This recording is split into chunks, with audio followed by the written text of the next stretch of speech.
sports. We are the Fourth. We are Wisconsin.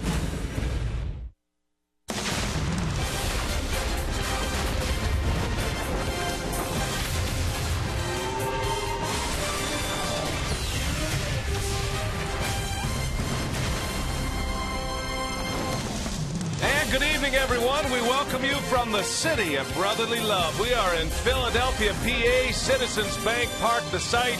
It's the Brewers and the Phillies, and we get ready for 4 games of this series, all-night games here. The 2 worst records in the major leagues. The Brewers trying to break free after back-to-back winning series. Ryan Braun, yesterday versus the Twins, hit a decisive home run. 2 runs batted in, had a couple of walks as well. He is in the starting lineup and ready to roll here tonight. Hi, everybody. We welcome you from Philadelphia. Great to have you with us alongside Bill Schroeder. I'm Brian Anderson. Our reporter is Sophia Minner. Well, it takes the middle of the order to have success, and the Brewers are starting to put some pieces back together. Had a series win against the Mets, Rock, had a series win against the Minnesota Twins, and it goes right into the middle of that order where the success comes. Yeah, guys are starting to get healthy, the regular lineup back out on the field, but Ryan Braun, Adam Lynn, certainly the 2 big components so far this year. 26 home runs, 88 RBIs combined between the 2 of them, largely because of those 2 guys. They're starting to swing the bats much better. Very good homestand for both of them. Both of them going to the opposite field, driving the baseball, hitting the home runs, coming up with the big RBIs. This is a big series for the Brewers. They'd like to be able to win 3 out of 4 here against the Phillies. They're starting to swing the bat better. They're pitching better. It's all going to come down to the guys in the middle of that batting order. Road trip begins. Philadelphia first, then Cincinnati. The Brewers trying to make it back-to-back wins. Lineups, first pitch, coming your way next from Philadelphia.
Book your stay now. Beautiful night for baseball here in Philadelphia. 72 degrees. Clear skies up above. And we are looking forward to this matchup tonight. The Brewers and the Phillies. Craig Counsell managing in Philadelphia for the first time. He has his club in his time as manager 8 games under and trying to continue the turnaround here for the Milwaukee Brewers after back-to-back series wins. Potawatomi batting order for the Brew Crew. Gerardo Parra will lead off back in the starting lineup tonight. Lucroy bats second. Ryan Braun hits third. In the middle of the order, it's Adam Lynn, Carlos Gomez, and Gene Segura. And the bottom three, Scooter Gennett, Hernan Perez, and Jimmy Nelson rounding it out. Braun loves hitting against the Phillies, especially here at Citizens Bank Park. And Rock, what can you tell us about Sean O'Sullivan? Well, he's 6'1", 250 pounds. He's a big guy. He spent most of last year down in the minor leagues, Lehigh Valley down in AAA. His only win this year came against the Diamondbacks. That came back way back on May 17th, his last time out, and no decision against the Yankees. They hit him around pretty good. 6 earned runs in 4 1/3 innings. Now let's check out the Menards Phillies defense. They've committed the most errors of any team in the National League. You got Ashley Rivera and Brown in the outfield. Franco Galvis, Freddie Galvis, a pretty good shortstop out there. Hernandez and Ryan Howard from third to first, and Cameron Rupp behind home plate. Phillies very excited about their young third baseman, Michael Franco. Big prospect in their organization, getting some playing time here this season. The Phillies come in with the worst record in the major leagues at 27-50. Brewers just ahead of them and trying to break free from that designation. So we're ready for baseball tonight. Gorgeous conditions. O'Sullivan ready to fire. Gerardo Parra swings and fouls it out of play, and away we go. First of 4 against the Phillies tonight, and then the Brewers will go to Cincinnati for 3. That includes a Saturday game, Saturday night game on Fox on national television. And then the Brewers will be back home briefly, just a 3-game homestand with the Atlanta Braves. Parra into center field, hit pretty well, but Revere will run it down for out number 1, and that's how the day begins. 4-man umpiring crew in place. Mark Carlson is calling the balls and strikes here tonight. Mike DeMuro, Adam Hamari, Trip Gibson are the base umpires. And the home plate umpire is the crew chief. He's the man that'll be indicating the calls if we have a replay challenge this evening.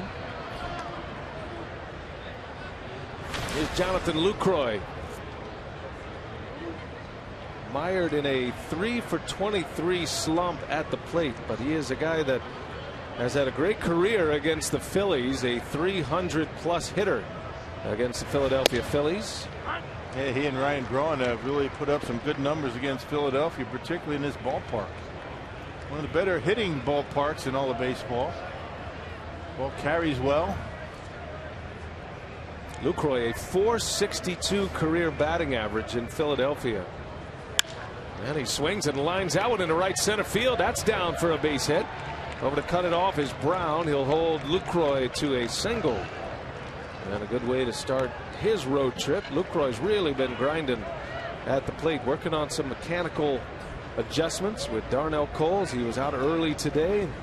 Good for him. It pays off in his first at bat. Yeah, and that's what he does. He goes to right field when he's swinging the bat well. A lot of his doubles last year into center field, into right center. Well, a man on for Ryan Braun. He's really been swinging a good bat lately. He is 10 for his last 30 at bats. That covers 9 games. Has a couple of home runs and 8 runs batted in. And as Rock mentioned, like Lucroy, Braun loves hitting here. One of the best games of his career came here, and it's in our AT&T U-verse Rewind last year against Kyle Kendrick to start the first of not 1, not 2, but 3 home runs for Ryan Braun. That was an early April matchup and a sweep of the Phillies by the Brewers. That was a 6-0 road trip for Milwaukee, if you recall, starting with 3 wins in Boston against the Red Sox and then 3 here in Philadelphia. And one of Braun's most memorable games as a hitter. Yeah, one of 2 3-home run games in his career, the other coming in San Diego. And a home run might play a big part in this ball game with O'Sullivan on the mound. He's given up 14 home runs in just 11 starts. Well, Sullivan knows he is pitching for his spot in the Phillies rotation. Philadelphia has Chad Billingsley coming back from an injury, and he is close to returning. And O'Sullivan wants to pitch well here today and make sure he's the one who doesn't get shipped out. Their AAA affiliate is in Lehigh Valley, and that's where he spent a good part of the season, most of the season last year. A lot of changes going on, Rock, with the Phillies today. They had a big press conference, center of the baseball world, announcing that Andy McPhail will come on as a special advisor this year, and then he'll take over for Pat Gillick as team president beginning next season. And it's not just going to be the front office, as we talked about in the pregame show. You know, these players for the Phillies are on alert. They know that they have to play well to impress. Pete McCann, the interim manager, they say he's going to be managing at least through this homestand. Ryne Sandberg stepping down last Friday, which was a surprise by all accounts, a surprise to players, coaches, front office staff. Braun with a wave and a miss, 2-2 the count. There's still some familiar faces like Chooch Ruiz, Carlos Ruiz, Ryan Howard. Chase Utley's on the disabled list currently, has an ankle injury, but this ball club is a shell of its former self. The 5 consecutive division title Phillies up through the 2011 season. And Braun strikes out. Good breaking ball from O'Sullivan, and his first strikeout is a K of Ryan Braun for the second out of the inning. Man, the Brewers should expect a lot of these pitches right here. That curveball going straight down. He also has a split-fingered fastball, but doesn't throw all that hard for a big guy. Mentioned he's 6'1", 250 pounds. He gets it up there, maybe tops out at about 92 miles an hour. Got a starting battery tonight that could help Chip Kelly. You got O'Sullivan at 6'1", 253. And the catcher, Cameron Rupp, he's 6'2", 258. Yeah, big boys. Where do you put them in the Chip Kelly style of offense? Well, 250, that's probably a tight end. Not necessarily, a tackler or guard. A little bit light for that, but yeah, the Eagles don't play too far from here, right next door. Adam Lind with 2 away. Lucroy at first. Now, Lind's home run yesterday was the one that gave the Brewers enough cushion to win the game. A little comeback in the 9th inning by the Twins. Milwaukee put together a good day yesterday with Ryan Braun's clutch home run. Adam Lind extending his hitting streak with a couple of hits yesterday. He has hit in 8 consecutive games. Lind was 1 for 4, 2 runs batted in.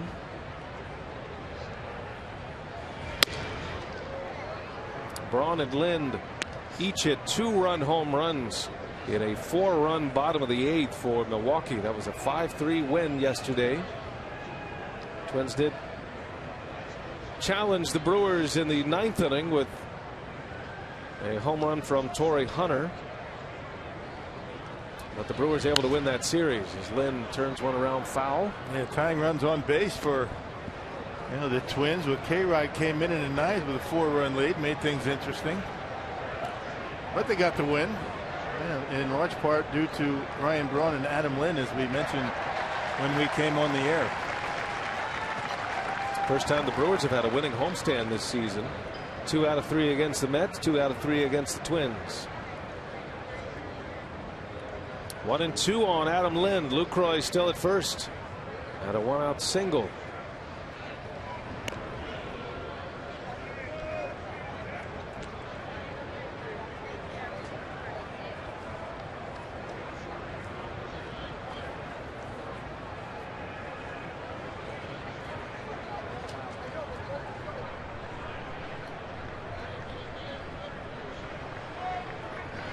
And Lind in the air, right field, hit well. On the run is Brown. That is off the wall.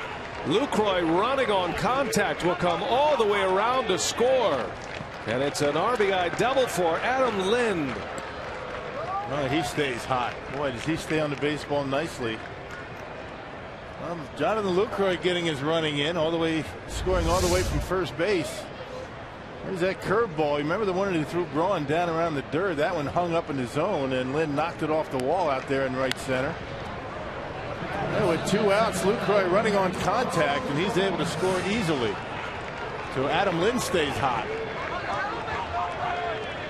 Lucroy is in, scores the game's first run. Adam Lind extending his hitting streak to 9 in a row with double number 18 of the year to go along with his 11 homers.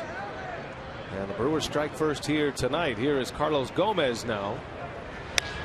And he swings and lifts it a mile high. Back is Galvis, and he's got it to end the inning. So the Brewers get a run on 2 hits. Jimmy Nelson will head to the mound with a lead. The big right-hander in Philadelphia for the first time.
Hits and Adam Lind double, scoring Lucroy, and a lead on Pete McCannon's Philadelphia Phillies. Got its first win as a Phillies manager yesterday.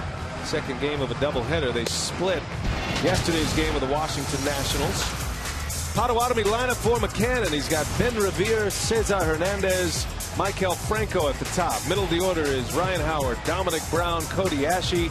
Bottom 3, Cameron Rupp, Freddie Galvis, and Sean O'Sullivan.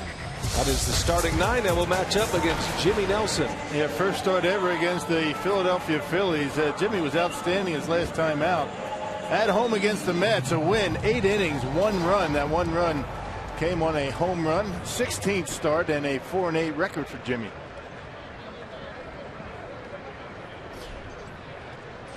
Nelson to face Ben Revere to start it for the Phillies. The former Twin.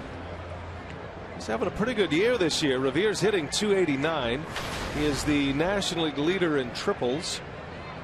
And he's 5th in the league in overall hits this season. He has 85 hits. So top 5 in that category as well. He is 4th in the National League in stolen bases. Yeah, got to keep him off the bases. You know, the Phillies haven't been able to score many runs. Dead last in runs scored, next to last in homers. It's been a rough one. Fewest walks in the league. Well, Craig Counsell and the Brewers are hoping this is another stepping stone for Jimmy Nelson, who looked like a potential ace in his last start against the Mets. He was on top of his game, maybe one of his better games as a big leaguer. He did give up a run, but he only gave up 2 hits in 8 innings, struck out 5. Earlier in the year against the Pirates, had a game where he went 7 innings with no runs, and then had a 6-inning no-run game against the Pirates on the road. But I think, Rock, when you put all the pieces together, the fact that the Mets are a contending team and the fact that he went 8 innings, that was one of his best. Revere down the line. Over to play it is Parra, and Ben Revere is in with a double to start it for Philadelphia. And there's a fastball, that two-seamer up in the zone. That was the pitch that was so good for him against New York. He was able to keep it down. Revere able to center on it and just slice it down the left field line. That two-seamer stayed up and pretty flat. I mean, look at that start, that he had against the Mets. I mean, it was predominantly fastballs. It was moving so much. He really didn't have to worry about the other pitches, but he did have a good curveball that night. So a man on at second, a leadoff double. Here is Cesar Hernandez, a switch hitter. Had his career game yesterday, match day career high with 4 hits in the nightcap of their doubleheader yesterday. And he drops a bunt down. Lucroy will play it. Hernandez can run. That ball gets away, and just like that, the Phillies are on the scoreboard.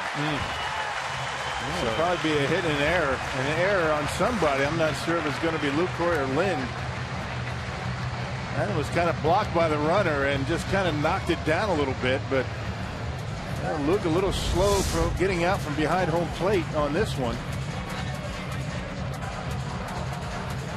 And to throw a little bit to the foul side of the bag, they're going to give him a hit. Yeah, it looks like he would have beaten the throw regardless. Foot on the bag, ball not there yet. Looks like an infield hit. Hit and an error.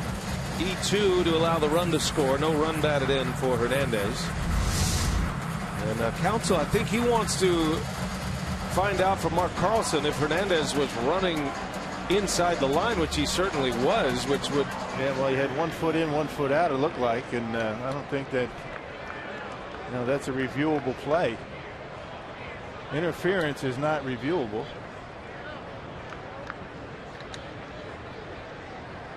So a base hit for Hernandez, and here is Maikel Franco. This is a newcomer on the scene, Franco, but a guy that the Phillies and the rest of baseball are pretty excited about. He is a top prospect in the Phillies organization. Craig Counsell was raving about him in the pregame session with the media. He said in his former job evaluating players, he was very much aware of Maikel Franco, and the fact that he's hitting third in this Philadelphia lineup gives you an idea of where the Phillies think he can be. Yeah, big time prospect. He's got some pop in his bat. 10 home runs, 32 RBIs in 41 games. That's a pretty good start.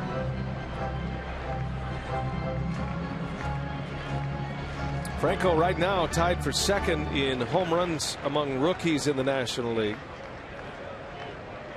He is 4th in RBIs and 4th in total bases. Runner goes. Lucroy's throw to second is late. And this is not a good start for the Brewers on this side of the fence. Yeah, Lucroy's been throwing the baseball so well as of late. But that was a good jump by Hernandez. Yeah, that was a stolen base on Jimmy Nelson. Jimmy, that high leg kick. Lucroy really no chance. I think if he throws it perfectly on the bag, he might make it close.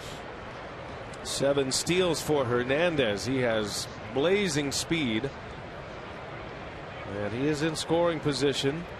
Nelson is yet to record an out. 0-2 the count on Franco.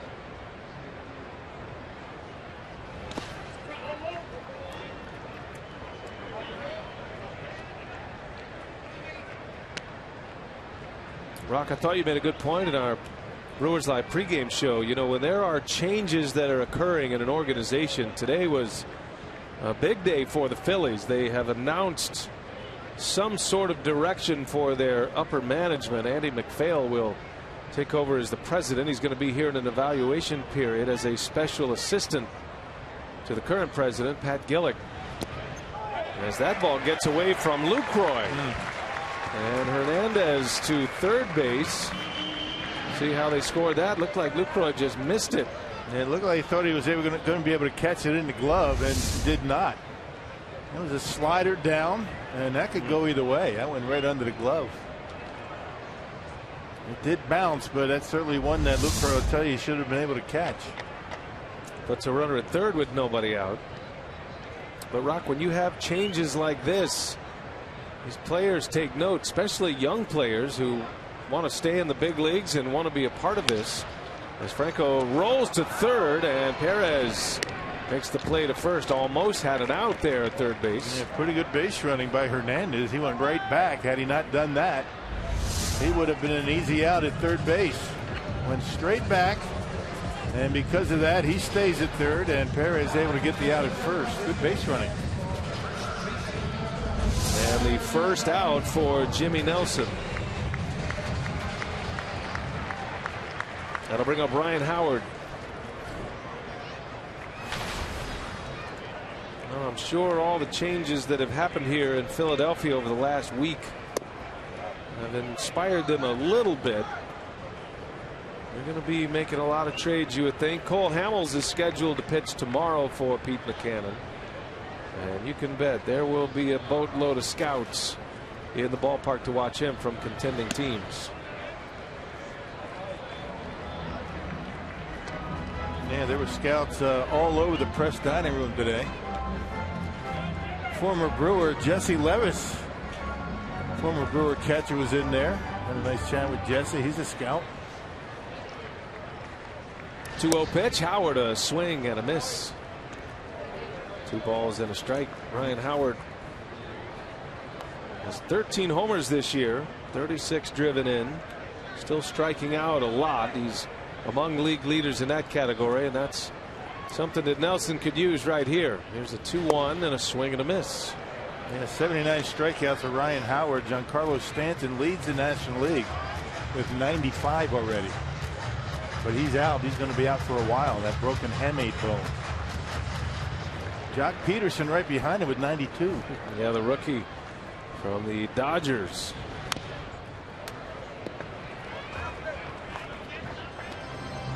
Howard has 1 year left on his deal. Could have 2 years left if the team picks up an option for 2017. But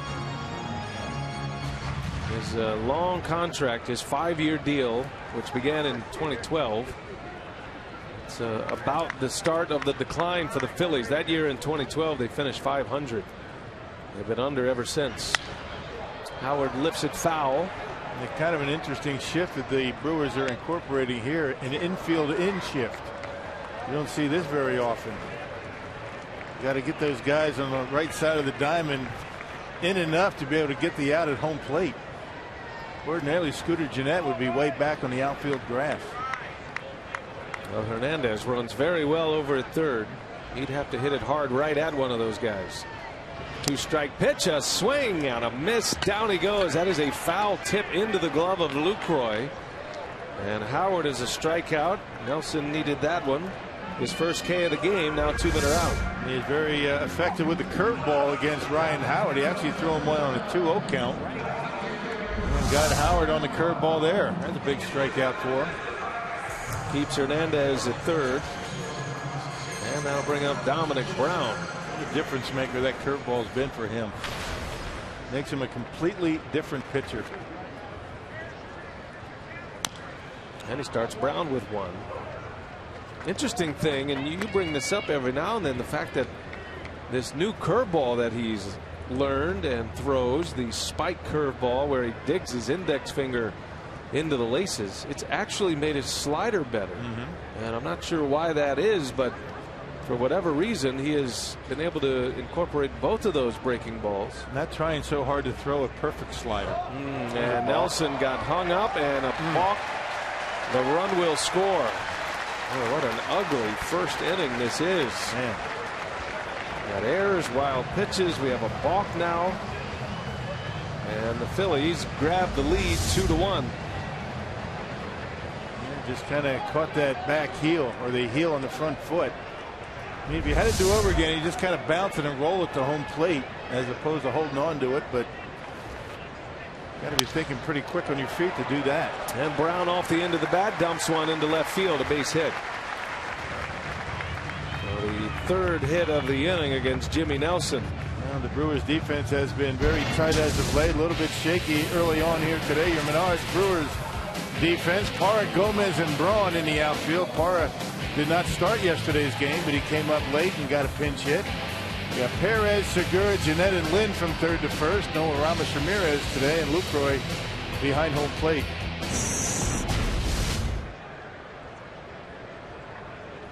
Two runs are in for the Phillies. Runner at first now Brown, and Cody Ashe, the hitter for Philadelphia. Third baseman turned left fielder. See the splits on Jimmy. First innings have been a problem for him this year. ERA over 8.5 in the first inning of games. Much better after that. That is an extremely high opponent's batting average, and he's given up 3 hits to the first 5 batters in this first inning. Yeah, really no rhyme or reason for it. You know, he and Rick Kranitz have been doing different things in his preparation before games. Maybe loosen up a little bit longer. A little bit more intensity down in that bullpen before the game starts. It's one of those things he's going to have to grow out of. Brown looks like he wants to run. He takes off. The pitch is swung on, lashed into left field, and Parra is there to make the play, and that will end the inning. Shaky start though for Jimmy Nelson. 2 runs are in. It's 2-1.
In a 2-1 lead here early in the second, but some good news for the Brewers regarding Chris Davis. He will head back to Milwaukee tomorrow in our Blaine's down on the farm because he's going back to the farm. He's going to begin his rehab assignment Wednesday with the Timber Rattlers. He'll play 5 games between Beloit and Appleton. So Craig Counsell saying he has passed all the tests. He's ready to begin that rehab assignment from that torn meniscus in his right knee.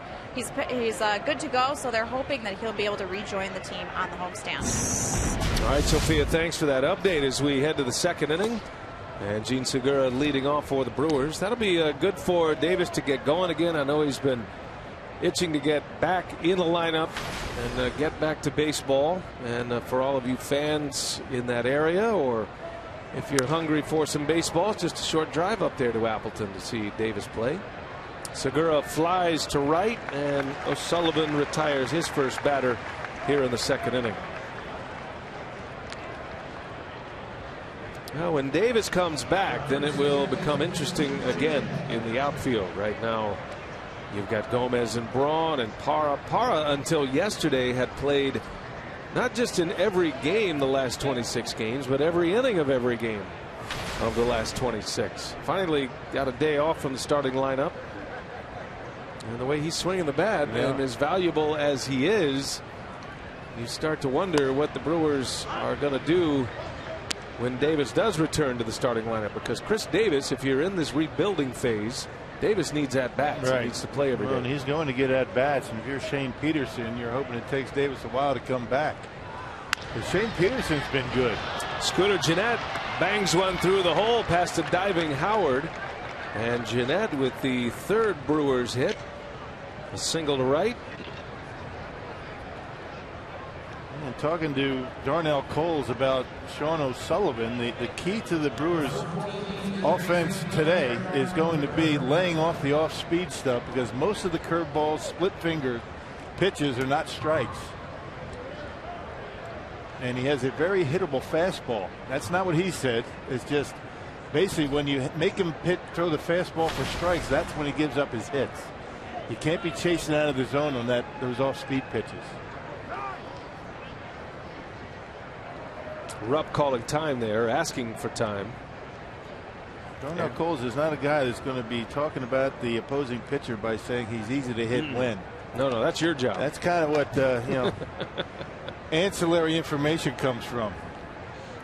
Hernan Perez. He has really been swinging the bat well.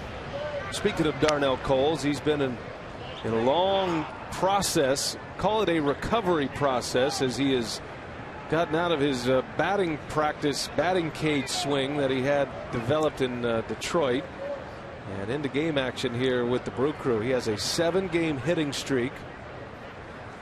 Hernan has been impressive, and I think he has opened up some eyes. I know the Brewers front office were high on him. That's why they claimed him off waivers, but I'm not sure they expected this kind of offense. 2 hits yesterday. Dropped down a nice sacrifice bunt that helped the Brewers tie the game in the 7th. He's an excellent defender as well. He's been playing third base. He sends that one to right.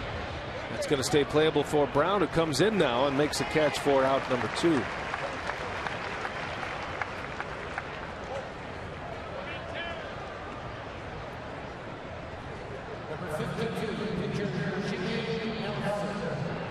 O'Sullivan to face Jimmy Nelson now with 2 away. 3 hits this season, 3 for 24 at the plate.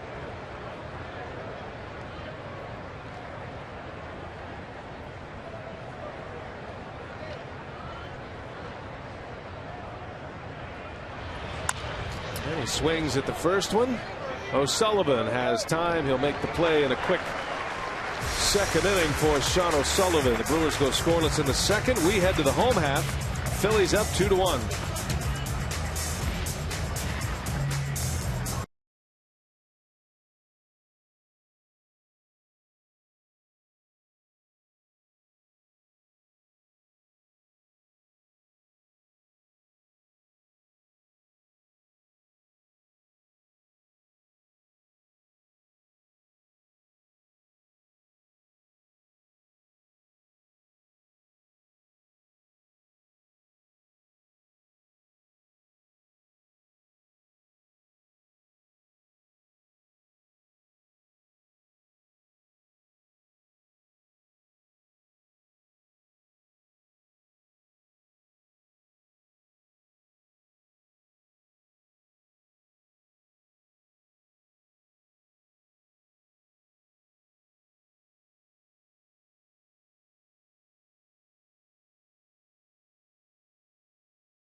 Sports Wisconsin is brought to you by Menards. Save big money at Menards on all your home improvement needs.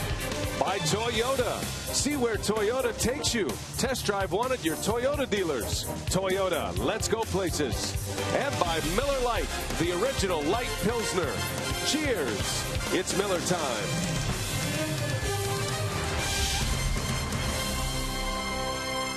Beautiful Monday night in Philadelphia. Brewers Phillies underway here. We play in the bottom of the second. Brewers got a run in the first. Adam Lind extending his hitting streak to 9 in a row. Drove in Jonathan Lucroy. And then the Phillies got 2 back in the bottom of the first inning. Tough inning defensively behind Nelson. Lucroy committed an error. There was a wild pitch. A stolen base in that inning as well. And the Phillies scoring twice. So Jimmy looking for a reset here in this second. Here's Cameron Rupp leading off.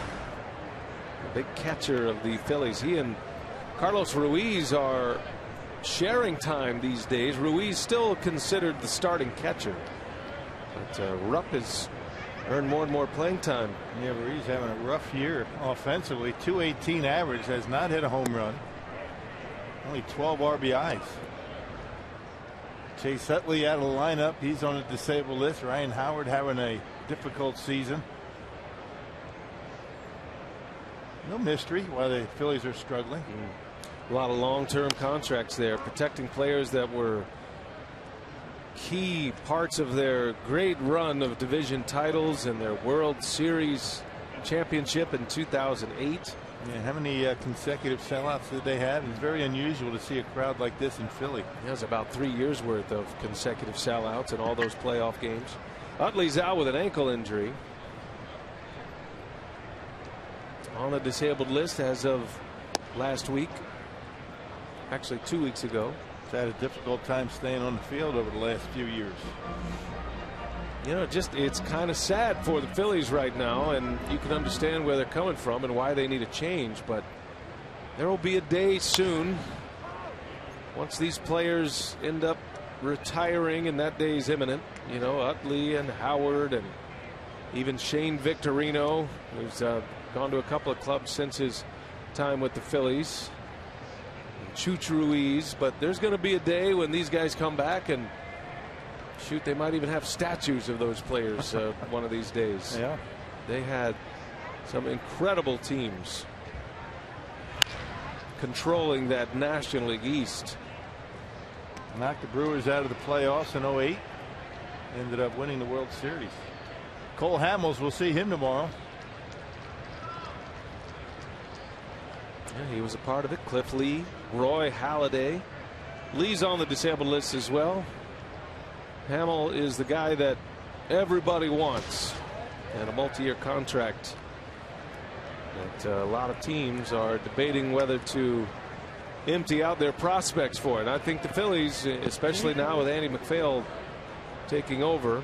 Ruben Amaro Jr. still runs the club as the general manager, and they made that clear today that Amaro will be handling all of the trades if that comes up this season. It's been a few years now that Cole Hamels has been waiting for a trade. Been talked about a number of years now. Phillies haven't pulled the trigger on him.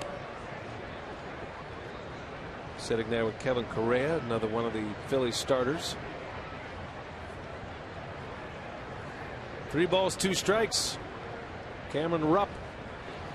And a ground ball to Segura. Nice easy hop for him. And 1 gone here in the second.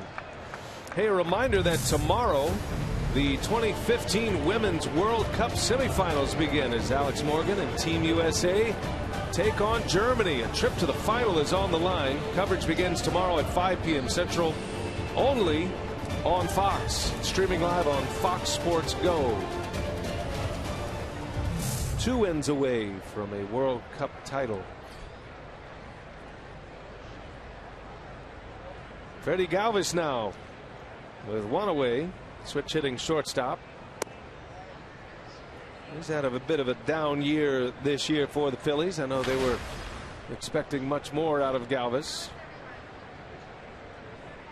Start looking around at who the Phillies might have to offer a contending team, and the cupboard is pretty bare. Certainly Cole Hamels, he is the guy at the top of everybody's list, but maybe Jonathan Papelbon. Revere.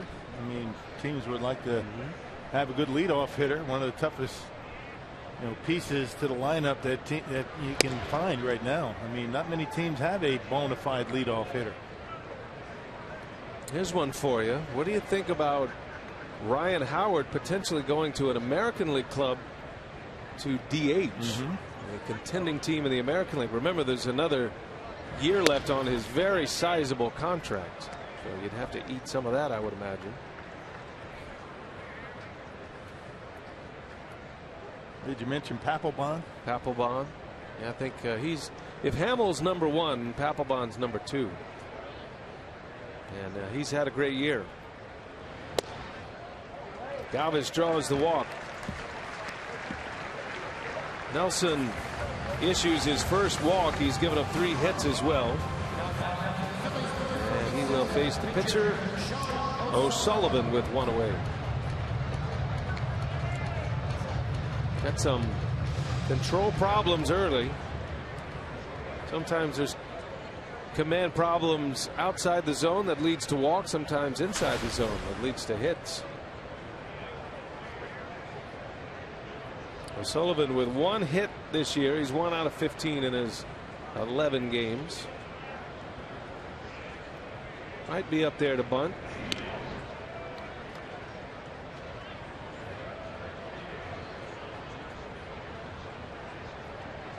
Is it me, or does Sean O'Sullivan look like Zach Brown? The country singer. Yeah. He swings and lifts it deep into right center. That ball's way back, and it is 1 hop off the wall. Gomez plays it. Galvis all the way to third, and that's a double for Sean O'Sullivan, the pitcher. Well, the deepest part of the ballpark, or at least one of the deepest, a 398 sign out there in center field. Wow. High fastball, straight as a string, and I think Jimmy Nelson thought he was going to be bunting. He drives it over the head of Carlos Gomez, and there Gogo not even close. Well, you put a charge into that one. First double of the year. Only his 2nd hit of the season. And Jimmy Nelson in trouble again. So 2nd and 3rd with 1 away. And some cause for concern over there with Craig Counsell and his bench coach Jerry Narron. Has not been a good start for Jimmy Nelson. Back to the top of the order now. Ben Revere, who doubled and then scored last inning. I'll ask if he went. He did, says the third base umpire Trip Gibson. Doesn't matter how much an offense has been struggling. You walk the number 8 hitter and give up a double to the pitcher, you're going to have a rough time of it. A couple of men on for the top of the Phillies order.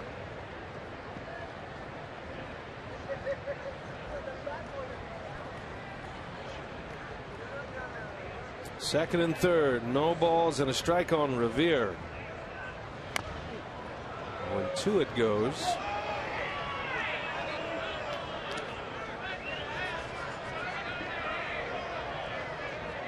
Speaking of Zach Brown, did you see some footage from his concert at Summerfest? I did not. So a guy ran on stage. Pretty sure it was a plant. But then J.J. Watt came running in and form tackled the guy. Not good. I think that was a setup. I'm pretty sure it was had a setup. to be. Had to be for J.J. Watt to get involved, right? Up and in.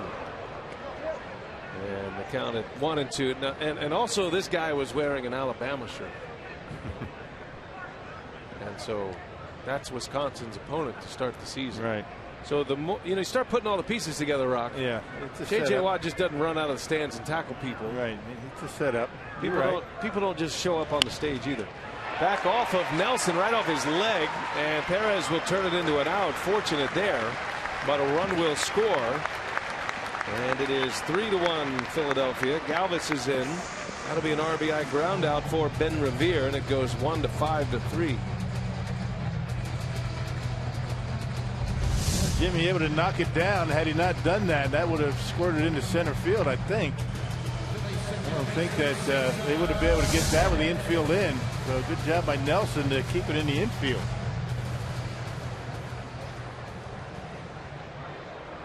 Three runs in on 4 hits already.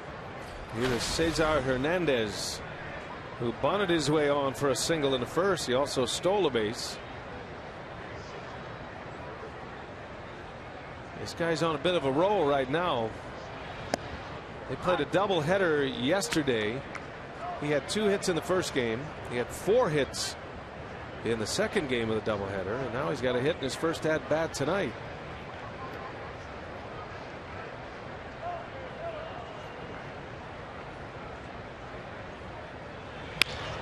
And he lines one into left center. That's going to get down, a base hit. Parra's throw comes all the way in. A poor choice. O'Sullivan scores easily, and Hernandez goes to second base on the throw to the plate. Brewers need a reset here. I mean, that's not a good idea by Gerardo Parra. Puts another man in scoring position. No way he's going to be able to throw him out. Well, with 2 outs, going on contact. Hernandez with another base hit. And I'm not sure why Gerardo Parra felt like he needed to come home with that. Not even close. Pitcher able to score. Parra normally very good, executes well, makes plays, proper throws. Not that time though. Trying to make something out of nothing, and what normally happens is you make matters worse. Now you got a struggling pitcher on the mound who's given up 5 hits already to the first 11 batters he's faced. And here is Maikel Franco now, who drove in 3 runs yesterday in the nightcap of the doubleheader against the Nationals.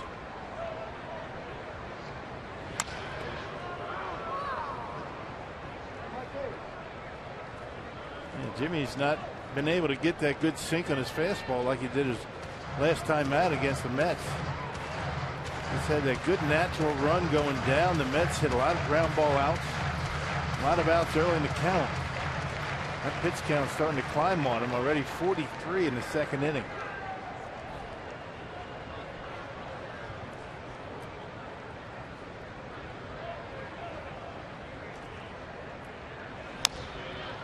And quickly 0-2 on Franco. And Nelson needed only 102 pitches to get through 8 innings in his last start.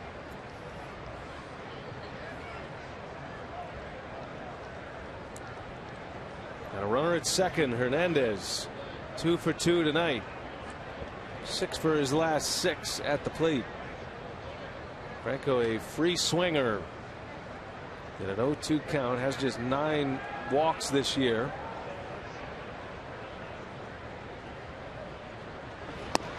And a called strike 3. Nelson got him on a slider. The inning is over, but the Phillies score 2 more runs. They lead 4-1 after 2.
Philadelphia, and I don't know if you knew this, BA, but today's your lucky day, because for today only you can get tickets for next Tuesday's July 7th game against the Braves for just $7. That's courtesy of Potawatomi Hotel and Casino. This special offer is only available until 9:57 tonight. For tickets, visit brewers.com/7. I assume that's 9:57 Central Time. Yeah, I'm going to go on a limb and say that's the case. So 10:57 our time here in Philadelphia. It's good stuff. You're very generous. Yeah, just $7. Good deal. $7. Yep. I know a big crowd's coming. 3 games with the Braves. Georgia native Jason Rogers. He's looking forward to that series. Sean O'Sullivan back on the mound. He has been given some run support tonight. 4 runs in for the Phillies on 5 hits. Well, he's helped himself with that double. That set up that second inning. Gerardo Parra will lead off for the Brewers, top of the Milwaukee batting order. And second time through the order. Parra last time up lined out to center.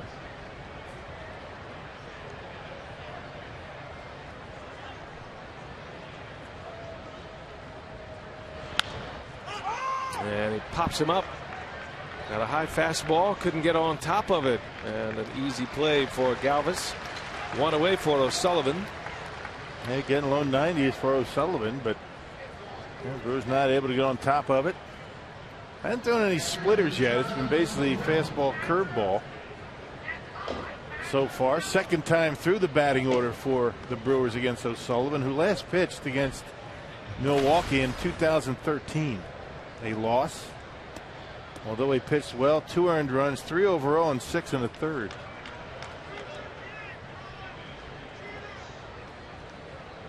O'Sullivan has bounced around quite a bit. That year in 13 came as a member of the Padres. He began his career in the Angels system.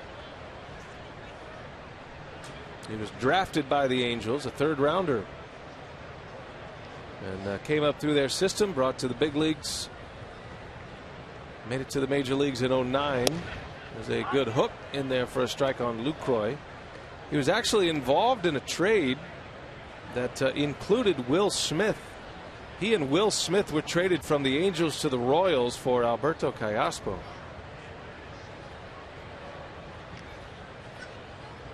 That was back at the trade deadline of 2010, as the Angels were contending, sending a couple of prospects at the time. The left-hander Smith, who was traded from the Royals to the Brewers 2 years ago in the Nori Aoki deal. Smith has emerged as one of the great talents in all of baseball in the bullpen, as a late inning reliever, a high leverage pitcher.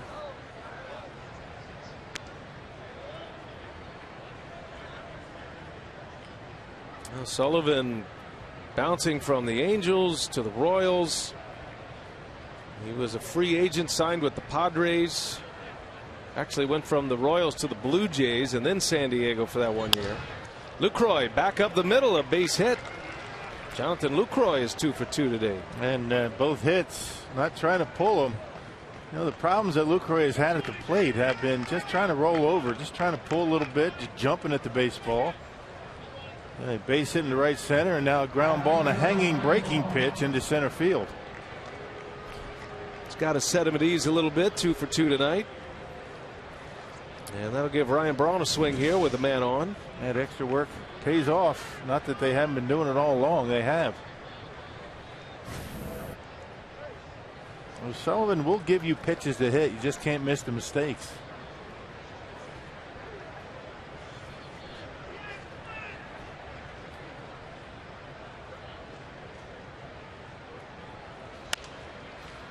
Well, a guy who gives up a lot of hits, this doesn't, on paper, seem like a good ballpark for him to pitch as his home park.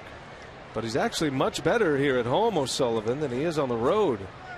He's got an ERA here at Citizen Bank Park at 3.48. And on the road, it is double that. 7.67 is his earned run average away from this hitter-friendly venue. And Braun muscles one into right, a base hit. Lucroy is going to take third. So Ryan Braun, who called this park his favorite park to hit in outside of Miller Park, delivers with a single. 2 on with 1 man out. Brewers have him at the corners for Adam Lind. And just trying to muscle it after a strikeout his first time up. Ronnie getting a fastball in and dumping it into right. And Lucroy getting his running in tonight. He scored from first base in the first inning, now going first to third.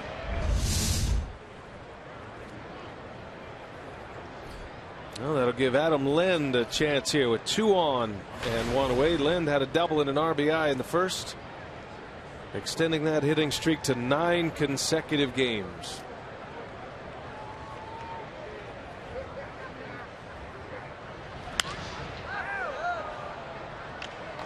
Now, Lind is in our T-Mobile game changer tonight, and we're looking at that hitting streak. Adam Lind has hit 9 in a row. These are updated numbers, of course. 13 hits. 2 of those home runs, 4 of those are doubles. He's driven in 7 in the 9 games. Almost an RBI game, and using left field very effectively. Pulled his double in the first inning. First and third with 1 out. Braun looks like he wants to run.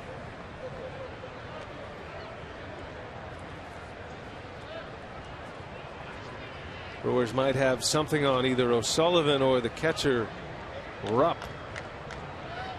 Or both. Could be. Now, there was a day with Carlos Ruiz in his prime. You didn't run. He was about as good as it got in the big leagues. That one's down and in. Plus, they had pitchers that held runners very well. Cliff Lee, Hamels holds runners well. Halladay. Now, too much emphasis on the catcher concerning stolen base statistics. It's usually not the catcher's story. It's usually the pitcher. Braun's got a big lead. I was talking to Lucroy about that around the batting cage today. I was talking to him about his success throwing out base runners. He said pitchers are holding them on, give me a chance. That's what it comes down to.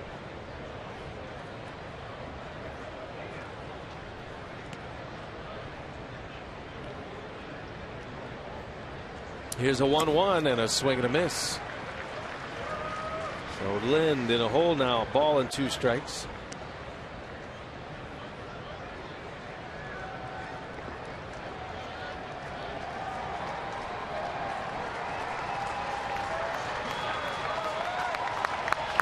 These Philly fans, they muster up as much as they can when they put up the make noise sign on the screen. It's been a tough year for them. Yeah. Brewers fans know what it feels like. There goes Braun, and Lind sends one into deep right center. Back is Revere. He's got it. Lucroy will tag. Braun has to retreat. And the Brewers get their second run in. Adam Lind with 2 RBIs. He's got a sac fly here. Makes it 4-2 Philadelphia. Yeah, just missed it. Yeah, got it down on the handle just enough to keep it in the ballpark, but had a pretty good swing on it. And if he gets it on the sweet spot, that's out of here. But he drives in a run. And Adam Lind now with 41 runs batted in for the season. Now to bring up Gomez here with 2 away and Braun at first.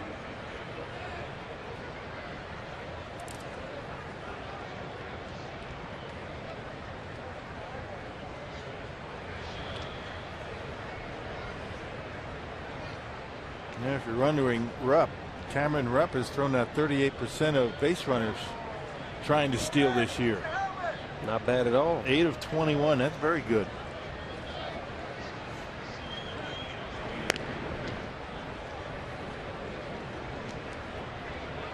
Carlos Ruiz is the one who has struggled throwing out base runners this season. Just 3 for 28. Again, it has a lot to do with who's on the mound as well. Ruiz not near the defensive presence that he was. Gomez bounces to short. They'll take it the easy way, and the inning is over. So Adam Lind responsible for both runs. Phillies lead 4-2 though.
Baseball on Fox Sports Wisconsin is brought to you by Marshfield Clinic. Don't just live, shine. By Piggly Wiggly, the official supermarket of Fox Sports Wisconsin. And by Hupy and Abraham. 800-800-5678. Hupy and Abraham. Tell them you mean business. 4-2 Phillies. We head to the bottom of the third, and the Phillies coming up. Ryan Howard will lead off. He'll be followed by Dominic Brown and Cody Ashe. Jimmy Nelson trying to get his night back on track.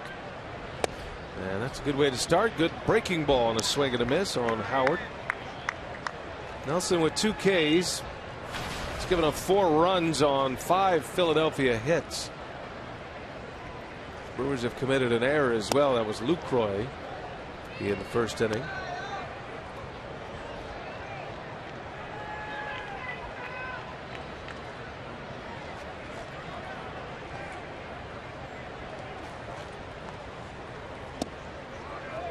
Howard thought about it and able to check his swing. First matchup of his career against the Phillies.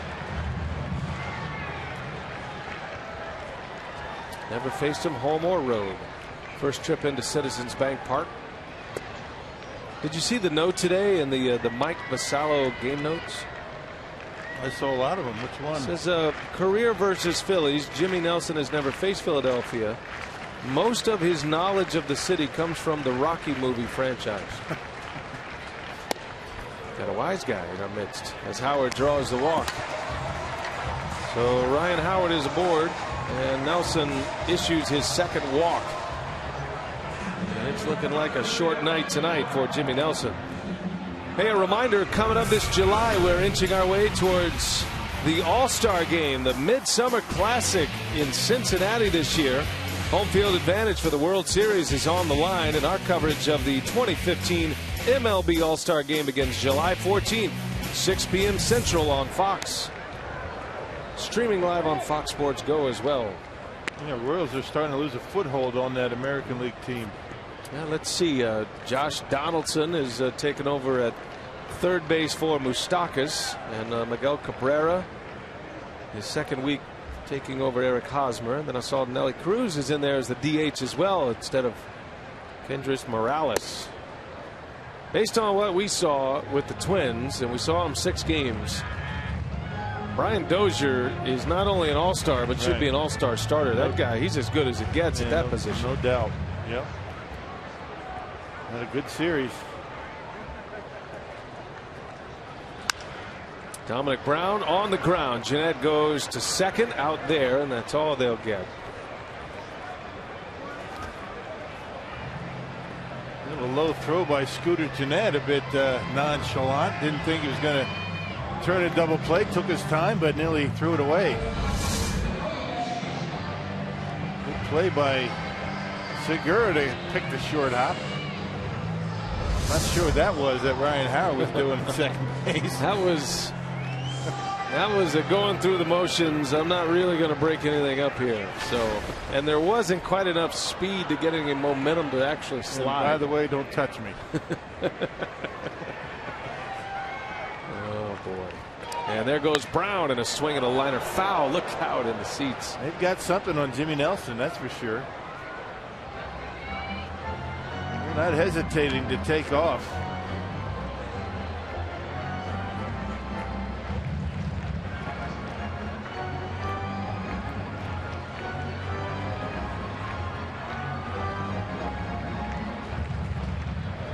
Cody Ashe flew out to left his first time up. That ended the first inning.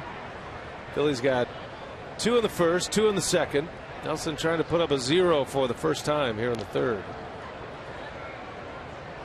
Saw the American League All-Stars. The National League update for starters has Matt Holliday, Bryce Harper, and Giancarlo Stanton in the outfield. Stanton's on the disabled list. Holliday is as well. So there might be a couple of jobs open in the outfield. There goes Brown again. That ball is hit deep into right center. That is way back. Gomez can't get there. It's off the base of the wall. Brown starts it up. He's going to try to score. And Jeanette's throw to the plate, one hop, the tag, he is out. Gomez is hurt out in center field. What a play by Scooter Gennett. That was a nice throw into home plate. Gave Lucroy an opportunity to make a tag. It was right on the money. I'll check it out and see what happens to Gomez. Maybe twist the ankle, maybe the knee. Not sure what it is, but Ryan Braun gets to it. It's a good throw into Gennett, and they're able to cut down the run at home plate. I thought Jeanette's throw, when it hit the mound, was going to take enough heat off to allow the run to score, and now Pete Mackanin is on his way out, and we might have a challenge here. He might be asking, did Lucroy leave enough of the plate for the runner to try to score? And they're going to take a look here. They're going to look at a replay. Jeanette's throw hit the mound. It popped up, and there's the tag. I don't know. That might be one that gets reversed. Look where Lucroy's foot is. Lucroy blocking off home plate. He's got the baseball, but he was blocking the plate. He was in front of the plate before he had the baseball. And this is one of these interpretations that was left up to the umpire in New York. This is kind of a gray area in these new rules. Well, nobody quite understands.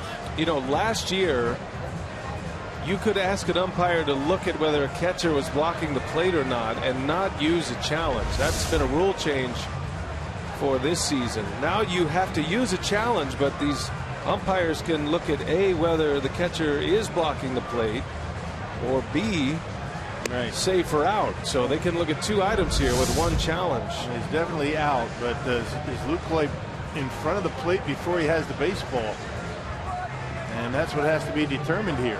If they determine that he is, he's safe at home plate. Here comes the call. The crew chief, Mark Carlson, will make the call, and he is out. So they deemed that there was a running lane, and the call is confirmed. So that's language that tells you the umpires in the replay challenge center saw it exactly like the home plate umpire did. Keep in mind too that if the throw takes Lucroy in the running lane, that's okay too. So a lot of things that have to be looked at in that scenario that can muddy the waters. But all's well that ends well for the Brewers. They get the out at home plate. Well, Ashe credited with a double. Brown thrown out trying to score, and you could pin some of that on Brown's base running as well, who was off with the pitch. He kind of got stuck out there not really knowing where the ball was. Wasn't sure it was going to be caught either. And instead of getting a bit of a running lead there with a potential to have a ball caught, he got caught flat-footed, had to start up from scratch at second base, and Gennett made a perfect throw to get him. It all started with Ryan Braun's throw into the infield. Good throw. Got there quickly. His quick release, very accurate. He's always been that way. Good job of backing up that play. 1 ball, 1 strike on Cameron Rupp with a runner at second.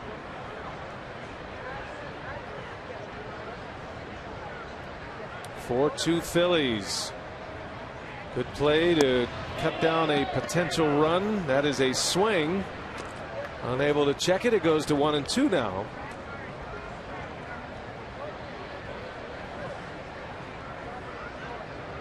Already 58 pitches for Jimmy Nelson. We're in the 3rd inning.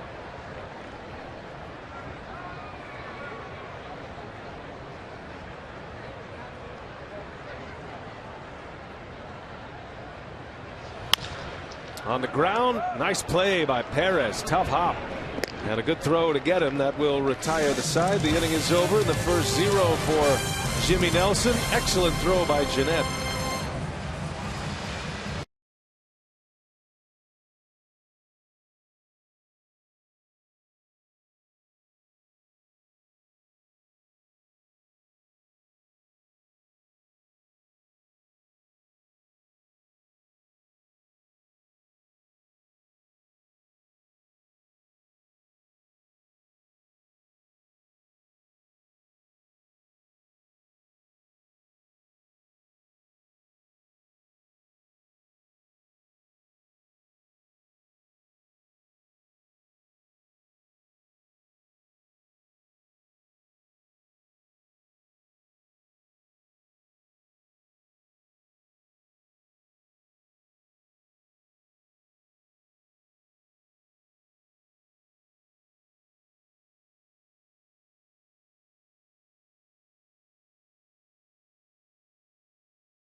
lead. And tonight's time of the game winner, Sunset Tavern in Black River Falls. If they call the Brewers in the next 24 hours, they get 40 Miller Lite beer pen tickets to a 2015 Brewers home game. This offer courtesy of the Tavern League of Wisconsin and Miller Lite.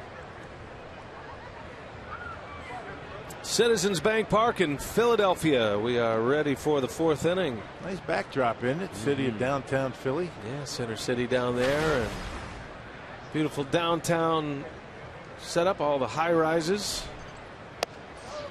It's a great sports venue, sports area with not just the football stadium, but also the basketball and hockey arena. This is the place to be for Philadelphia sports. Always enjoy coming here. They do a great job with their in-game productions as well. They got one of the great PA voices in the game. It's a lot of fun here in Philadelphia. A lot to see. Historic Philadelphia. Their ball club is not what they once were. This was one of the loudest venues in Major League Baseball when the Phillies had it rocking. Dan Baker is the PA announcer, and he is an icon. Been here from the beginning, all the way back in the old ballpark, the Vet.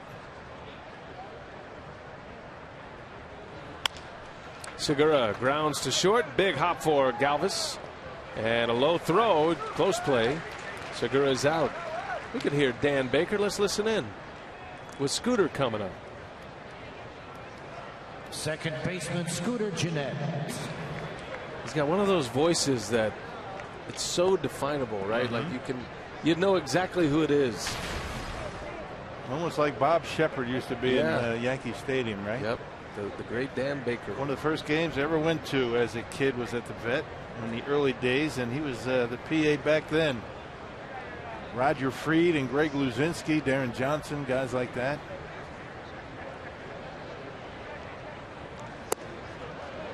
First game I ever went to was at Connie Mack Stadium. Was that right? Way back. Was Dan Baker making those calls back then? I wouldn't remember. I know he's been around, but I don't know about that long. Yeah. It was a Dodgers-Phillies game. Gene Mark was managing. Jeanette skies it into left field. Coming in Cody Ashe, and there's out number 2. My sources tell me that Dan Baker has been the PA announcer since 1972. Yeah, it's a long time. And didn't he do the Eagles as well? Yeah, he did the Eagles starting in the mid 80s through 2014. Army, Navy. We got a great public address announcer in Milwaukee as well, Rob Edwards. Yeah. He is on the short list of some of the best in the business. What a voice, Rob Edwards.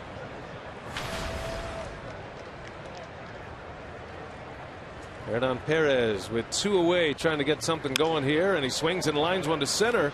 That's a base hit. Perez continues his success at the plate. What a story he has been for the Brewers. And good defense. I mean, he's made some good plays over at third base. He made a start at second base on the homestand. Actually started at second in yesterday's game against the Twins. He's got that opposite field stroke going. It's amazing how when you talk about a guy going well, he's always going into center field and the other way. I mean, not too many times you see a guy get on a hot streak when he's pulling everything. Well, it gives Jimmy Nelson an at bat here in the 4th, clearing the pitcher spot.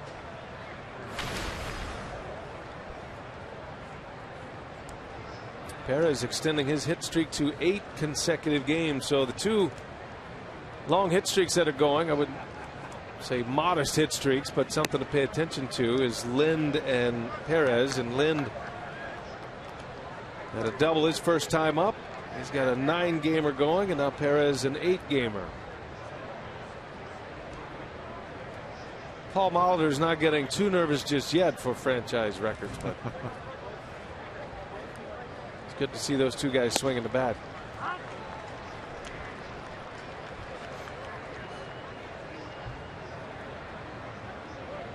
Hard to believe that hitting streak was almost 30 years ago. Man, can't believe it. Yeah, we're coming up on it. 2 more years. There are going to be a lot of celebrations in the year 2017. Hopefully the Brewers are going to have another no-hitter by then. 1 no-hitter in a franchise for this amount of time is they're due. Not enough. They're due. They've come close. Should have had one 2008. Yeah. CC Sabathia. That one still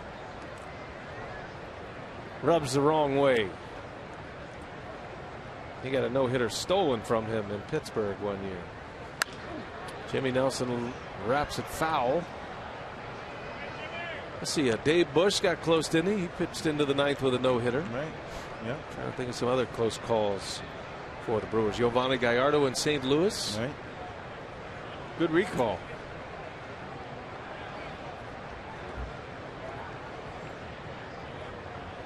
It'll happen.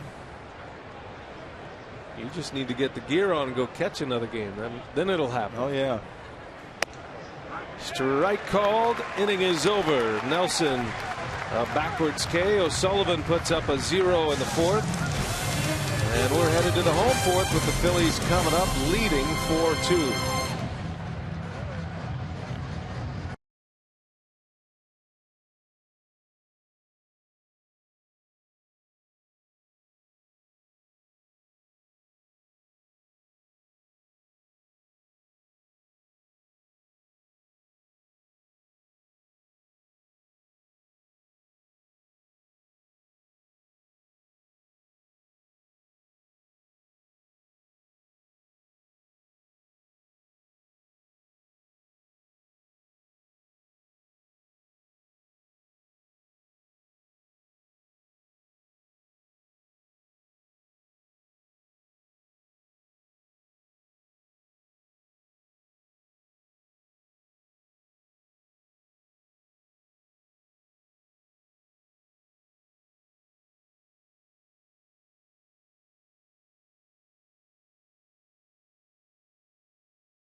Baseball on Fox Sports Wisconsin is brought to you by Miller Lite, the original light Pilsner. Cheers, it's Miller time.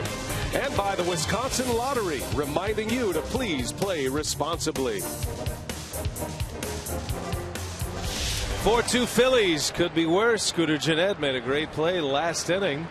And it is in our Worth Another Look, courtesy of Columbia St. Mary's on the cutoff and relay. It goes 9-4-2, cutting down Dominic Brown at the plate, and a potential 5th run from scoring. Yeah, I think if that ball hit the grass, it might not have been an out. I think the fact that it hit the dirt helped the Brewers get that out at home plate. Good cutoff and relay. Braun to Gennett to Lucroy. And Jimmy Nelson was able to post his first scoreless inning of the game. He's had all kind of traffic behind him. Got Freddie Galvis leading off, batting in the 8th spot of the Phillies order. Jimmy could use a clean, quick inning here with 8, 9, and 1 coming up. Pitch count is soaring right now.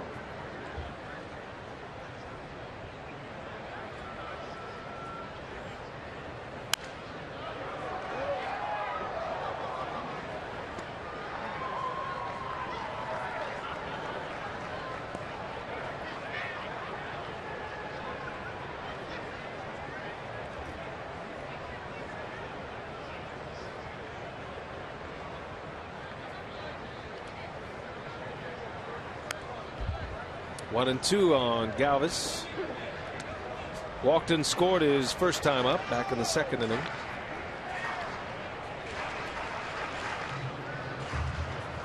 Brewers and the Phillies match up for 4 all-night games here in Philadelphia. Thursday night, the final game of the series, will be underway a half hour earlier, so 5:30 airtime. Actually, 5 o'clock airtime. That ball is hit hard, but right to Braun. And a line drive out to start the 4th inning. Yeah, we're on at 5:30 every night, with the exception of Thursday. 5 o'clock kicks us off. Then off to Cincinnati after the game on Thursday. 4th of July weekend.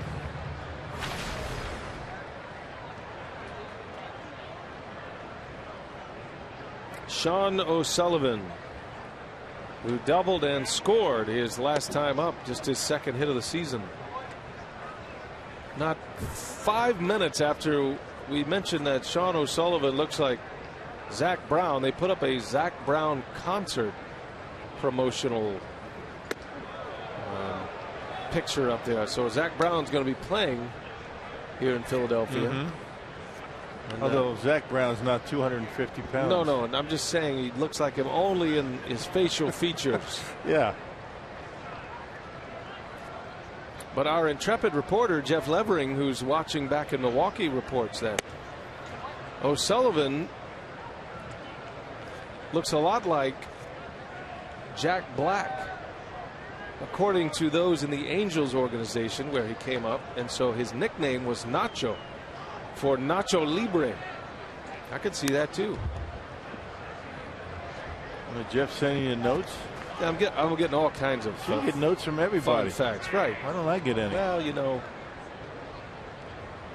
you got to know your audience. Boy, everybody's got to know their role around here. Getting little tidbits all the way from Milwaukee. There's a swing and a miss.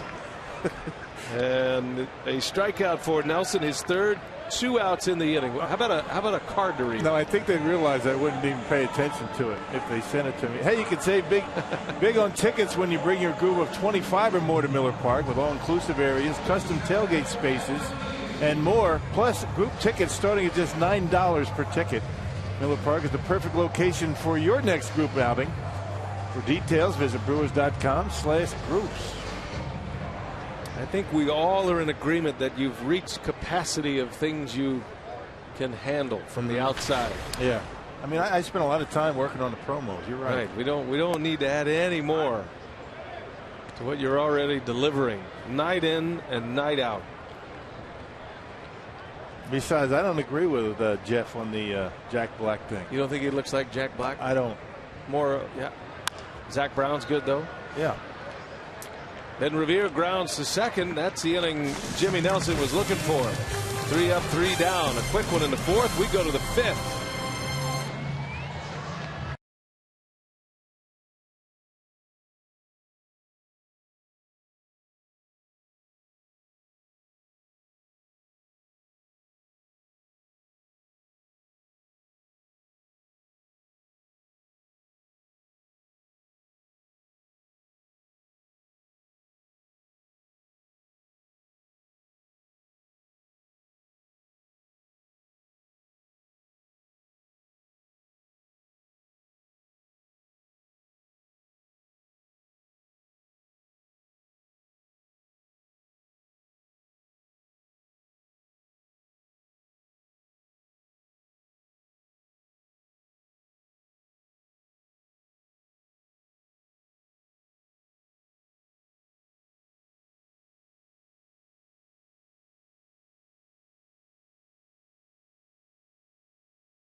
Acme Hotel and Casino, a 4-2 game here at Citizens Bank Park. Earlier today, Davey Nelson hosted his annual celebrity golf tournament in support of the Brewers Community Foundation and Open Arms Home for Children, an organization located in South Africa, serving as an orphanage for children struggling to survive. So a great day of golf. Always a fun day for the Davey Nelson tournament. Sorry we missed it, guys, but there is our man, Telly Hughes. Telly. Rocking some orange pants, Wow. doing his best Ricky Fowler, I think. Nice. Yeah, he gets the Best Dressed Award. I see they're getting the golf course ready as well for the PGA Championship coming up at Whistling Straits. Here's Parra. He leads off, sends one into the gap in right center. That's going to go to the wall. Parra on his way to second. He'll hold up there with a double, a leadoff double for Gerardo Parra here in the 5th inning. Man, he stays hot. A pinch hit to get a rally going in yesterday's ball game to tie up the Twins, and it's easy swing, and that ball just jumps off his bat. Bat speed to the point of contact, and Gerardo Parra with a leadoff double.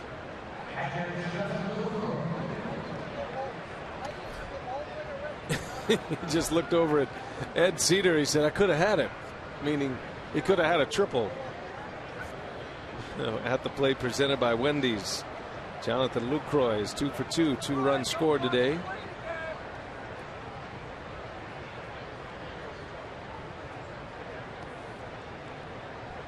Lucroy trying to drive in Parra. Good way to start the inning for the Crew. And to second it goes. Parra ends up at third base. Lucroy is out for the first time. So he is 90 feet away as Parra with 1 away. And the big bat's coming up. No, certainly Lucroy wasn't giving himself up. He was trying to drive a double into the gap out in that direction, but he make it out. He advance a base runner.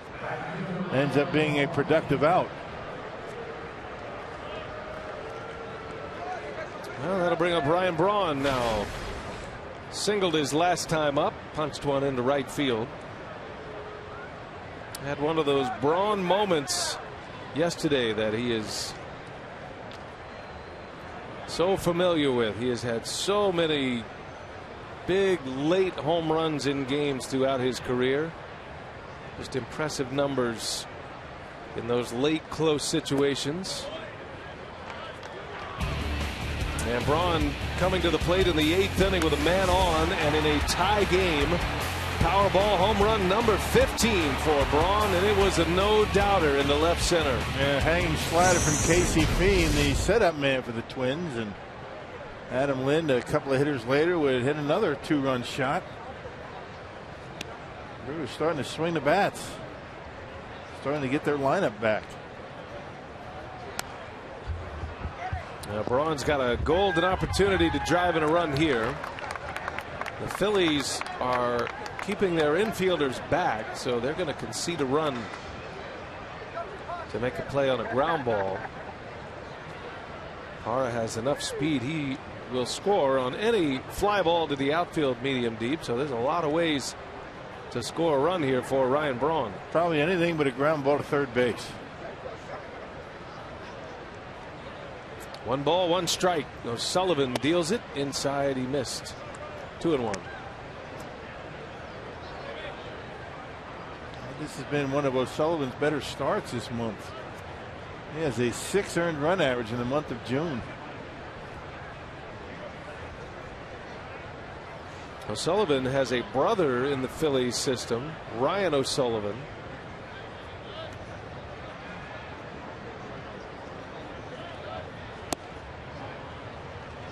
O'Sullivan, speaking of hits, he is a guy that, as Rock mentioned, gives up a lot of hits. He has allowed double-digit hit totals in 3 different games this year. Gave up 11 hits against the Mets, and his last start gave up 10 hits against the Yankees. Once allowed 15 hits in a game back in 2011. Braun lines one to right, a base hit. In to score is Gerardo Parra. Braun on his way to second. The throw comes in late. Oh, that's a nice throwing arm out there in right. Oh, what a beautiful swing by Ryan Braun. Not many guys on a 3-1 pitch are going to be able to slice one down that right field line. A lot of guys are trying to pull it, hit the ball out of the ballpark. Bronny does a lot of damage out into right field, and on a 3-1 count gets on top of it and lines it down that right field line like a left-handed pull hitter. Driving in Parra. Makes it 4-3 Philadelphia.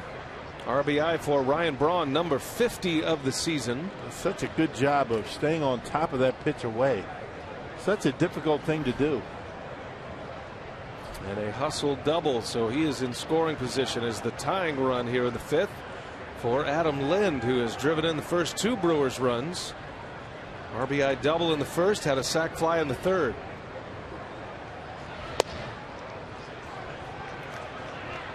And now Cameron Rupp on his way out.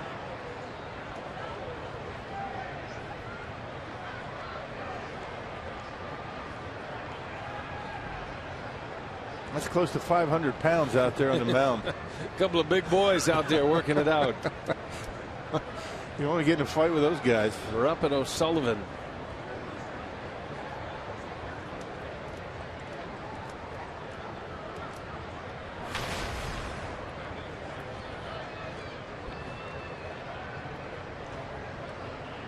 Lynn very comfortable in this ballpark with the Blue Jays.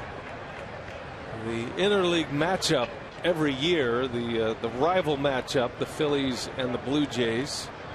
Not exactly a household rivalry, but that was the pairing, like the Brewers have with the Twins every year. So he's been here a lot. I asked him before the game, I said, any interesting memories? Do you have any memorable moments you could share? He goes, yeah, I do. There was one of the biggest fights I ever saw in the stands here one year. Said he had a number of big games here, some home runs here, as he recalled. A lot of passion in this town. Don't forget it. Take their Phillies baseball seriously. And out on each other, apparently.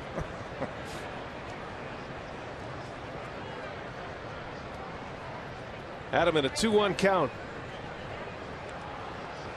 He's got Braun at second base. Good speed at second, the tying run. And Lind lays off. Good take.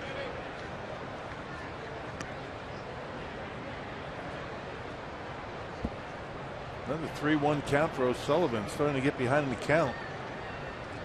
Braun hit a 3-1 pitch for a double. Let's see what he gives Adam Lind. He's got first base open.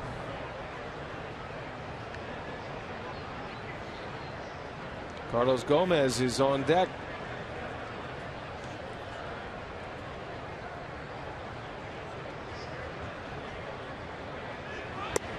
And he missed.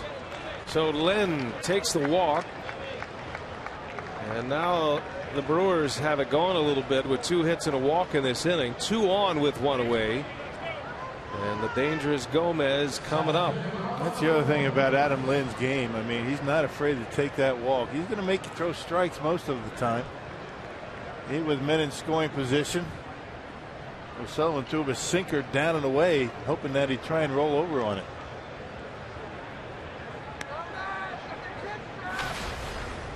All right, so Gomez with a chance here.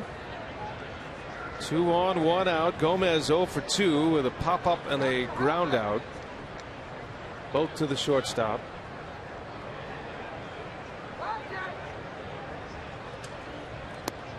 Little half swing on the first pitch. He goes.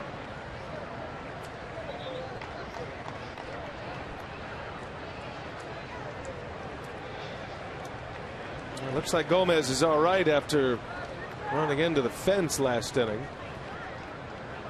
He is one of the few hitters that have seen O'Sullivan. Gomez actually 3 for 3 against him prior to tonight.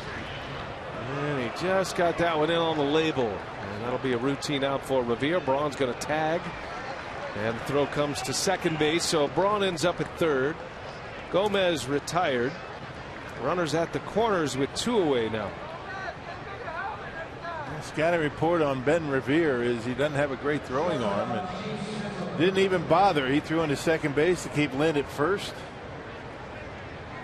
And Bronny able to cruise into third base. Doesn't have much of a throwing arm, but boy, can he run him down in the outfield.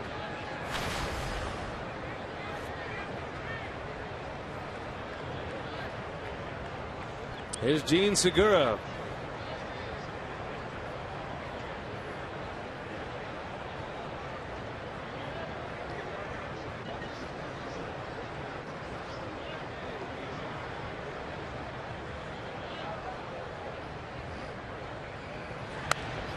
Yeah, Segura late on that fastball by O'Sullivan.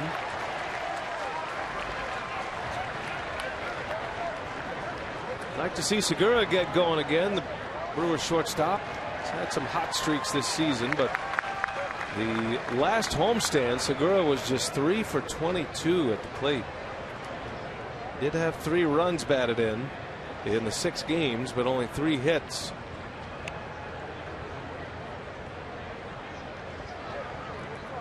Oh, 1 pitch. Segura sends a breaking ball, foul territory, and out of the reach of Dominic Brown.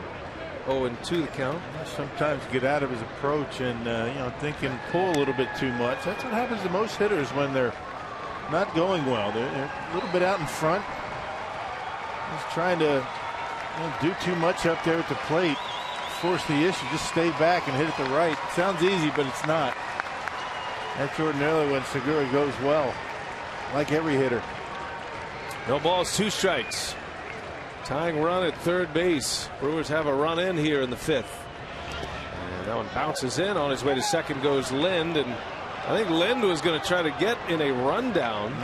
He stopped, trying to draw a throw. You got a guy at third base and Ryan Braun with very good base running instincts, and what he's trying to do is draw the throw to second, because he knew that if he did throw to second, Braun would have went home.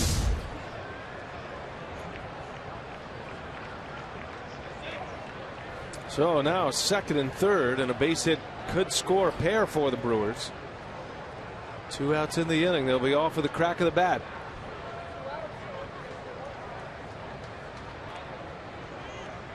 Segura down in the count. 1 ball, 2 strikes. And did he go? They will ask. He checked it.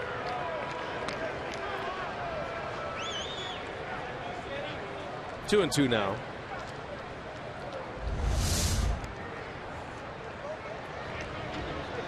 Well, he held it.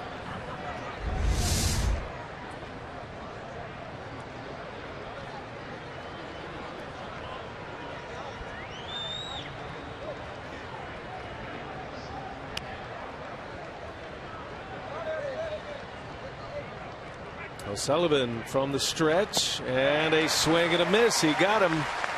Segura strikes out with runners at second and third. Brewers do get 1 though. 4-3 Phillies.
It's our buddy Amy Giorgiani, the sister of Brian Mikologic, who works in our truck, and that's Nicholas and Lucy and Flora, and they're all waving. Good to have them here. Big Brewers fans traveling down from D.C. to catch the Brewers and the Phillies. Looks like Amy's got her hands full this week. Jimmy Nelson's got his hands full today as well. He's given up 4 runs. Phillies lead as we play here in the bottom of the 5th, but the Brewers starting to get it going a little bit. Big opportunity lost with runners at second and third in the top of this inning. That's a good curveball by O'Sullivan to get Segura. Got it down and away, and Segura tried to pull it. Nelson coming off a 3-up 3-down 4th inning, a clean inning. Cesar Hernandez leads off. He's been a tough out. 6 consecutive hits, as a matter of fact.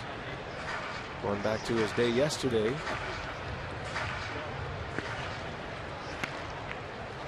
Hernandez was hitting in the low 200s before the last 3 games. There's a shot right at Segura. Nice play.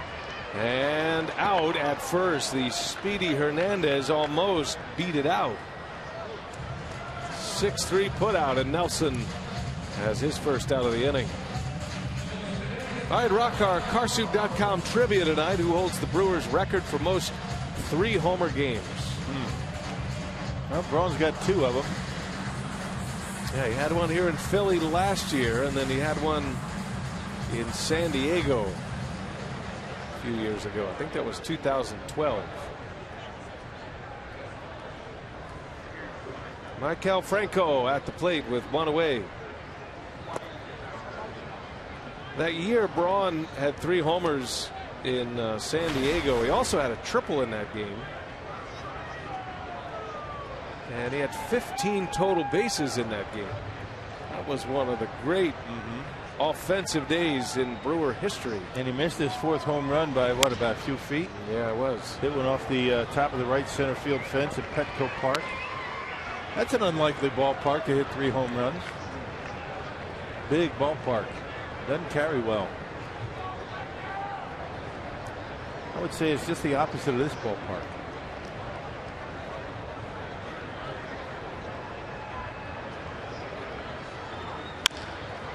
Another ground ball to short. Easy hop this time for Segura. Franco is retired. And now Nelson's starting to get the ground balls.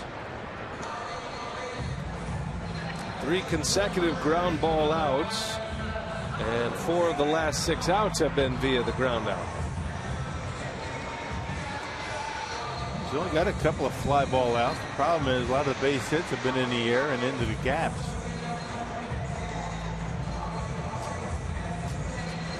He got 3 strikeouts and 2 fly ball outs. The rest grounders.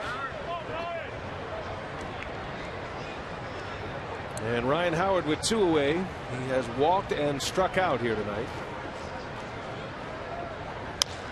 On the first pitch, bouncing ball. Hernan Perez is over there on the shift, and the side is retired. 3 up, 3 down, and Jimmy Nelson is retired 7 in a row now.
best mascots in all the sports.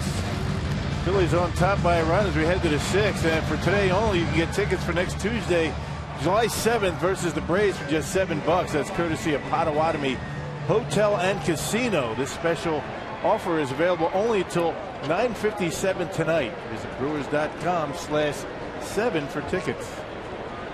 Lucky 7. All in. We'd love to have you at Miller Park.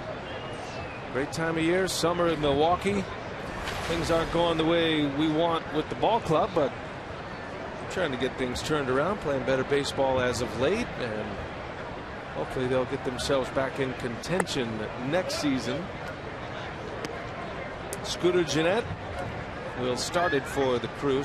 Gennett, Perez, and then Nelson. 6th inning from Philadelphia. Nelson does have a helmet on and is expected to hit, and he has pitched well in his last 3 innings. He's put up 3 consecutive zeros, and he's been able to right the ship. He's retired 7 straight now. Let's see if the Brewers can give him a few runs. Phillies led 4-1. Brewers got a 1 in the 3rd. They added 1 more last inning in the 5th.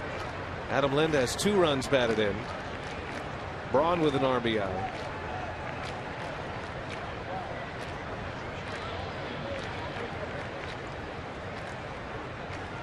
Two balls and a strike on Gennett. 2-2 now.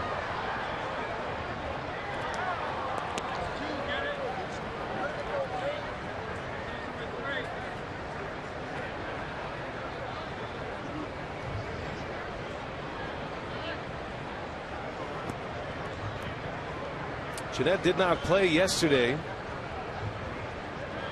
with the left-hander Tommy Malone on the mound. Hernan Perez started at second base, had a couple of hits. Feels like a bit of a platoon right now with Gennett. And the way Perez is swinging the bat, they're finding ways to get him in the lineup, whether it be in the platoon with Scooter at second base or over at third base when Ramirez has a day off like today. You got Cole Hamels on the mound tomorrow, so you'll likely see Perez again in the lineup tomorrow. 2-2, and Gennett fouls one away. Yeah, Scooter only 1 for 17 against lefties, and so that's why you're going to see that platoon in earnest. That and the fact you need to get Perez at bats. If you need to keep him on the roster, you got to get him into a game.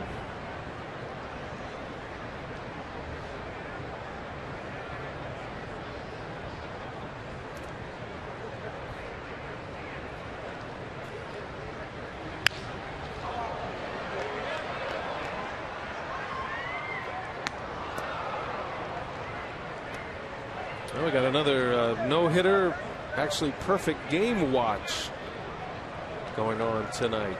Cody Anderson of the Indians has a perfect game through 6 innings against the Tampa Bay Rays. Just his 2nd career start. How about that? Gennett, a base hit to right. Scooter right through the hole at first and second, and Gennett is aboard with a single. His 2nd hit of the ball game. He's 2 out of 3, and the Brewers have a lead man on the tying run here in the 6th. What a nice at bat for Scooter Gennett. That was a good long battle. Finally got one to hit and hit it hard into right. How about the day that that young pitcher for the Mets had yesterday, Matt? Pitched into the 9th inning, 3 hits, 4 RBIs. Yeah. What a story that was. Yep, they have a lot of terrific pitching, young pitching with the Mets. With Harvey and DeGrom, Syndergaard, now Matt's in the fray. Was the first Met to have 4 RBIs in his first game ever, including position players. And he's the pitcher. Right. Gave up a home run to Brandon Phillips, and then he locked him down for 8 innings, the Cincinnati Reds.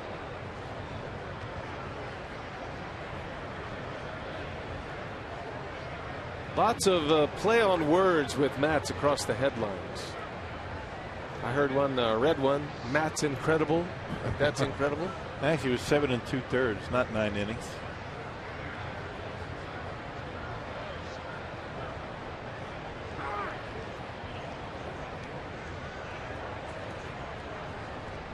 I like the other one they had. Let's go Mets. You know the famous chant there. Let's go Mets. Mets, they're full. It was a field day for the New York headline writers yesterday. That's a good name to work with. As you see, Neil Kotz loosening in the bullpen. There's a strike to Perez. Anything else? That's the only 3 I remember. But taking some submissions if you'd like to offer anything. It was a masterpiece. How about that? Nice, Rock. Look at you.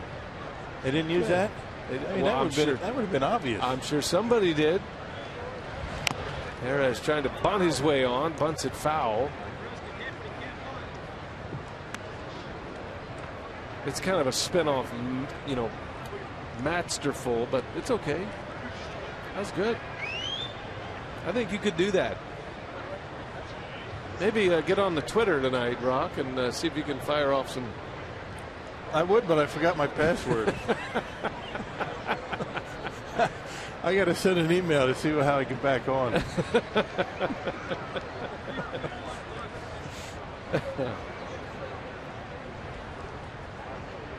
I think when you're frozen out, maybe when you're inactive for I haven't been really tweeting out, but I've been following. Oh, I see.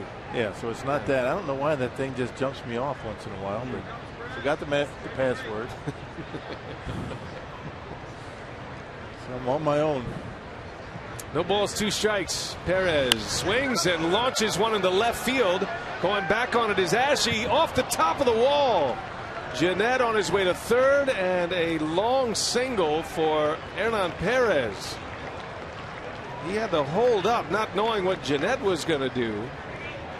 Jeanette had to wait to see if it was going to be caught or not. And Perez just missed a home run by inches. His second hit of the ball game. He got one. Yeah, Sullivan got one in on him that time, and able to turn the hips. And I think maybe Perez thought it was out of the ballpark. Didn't miss by much. Right at the top of the wall, maybe a couple of feet. Has to stay at first base, but the tying run at third. And Craig Counsell is going to take a shot at it right here. Aramis Ramirez announced as the pinch hitter. Pete McCannon is on his way to the mound. Or check that. Bob McClure is on his way to the mound, the pitching coach. Yeah. So it looks like they're going to let it ride here with O'Sullivan. It was a long day for the Phillies in yesterday. They had a doubleheader yesterday, which is probably why that they're going to get as much out of O'Sullivan as they can. There's still no activity in the Phillies bullpen. Not sure how many of the guys down in that pen are actually available tonight.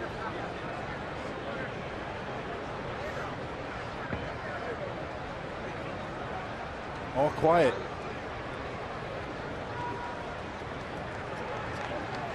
So the former Brewer, Bob McClure, is on his way back to the dugout, and a scouting report with Ramirez coming up. Great chance for the Brewers here. Nobody out, first and third.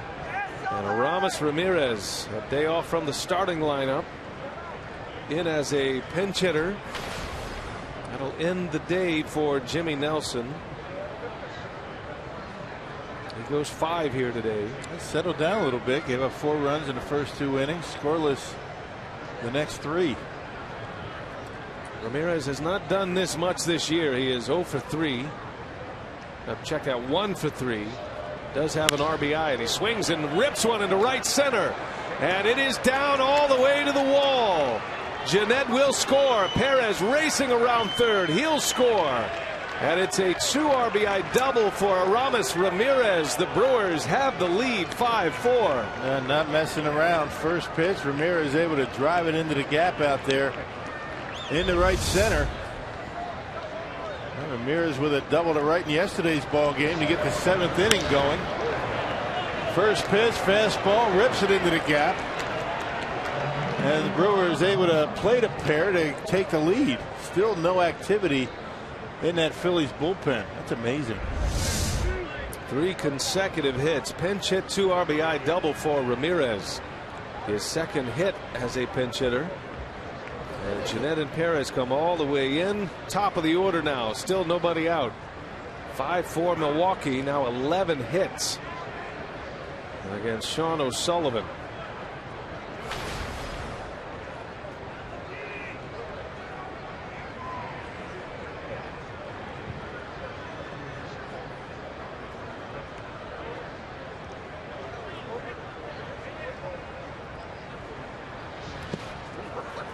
Defensive swing by Parra. And just now somebody starting to get loose out in that bullpen. Well, Neil Kotz is going to come in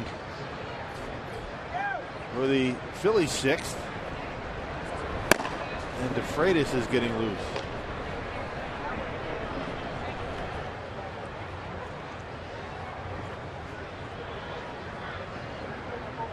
Ramirez at second. Nobody out for Parra. No balls and a strike on Gerardo. Doubled his last time up. And a swing and a miss. 0-2. Brewers have had a tough time with that curveball from O'Sullivan. He's had a good one. His mistakes have been with his fastball tonight.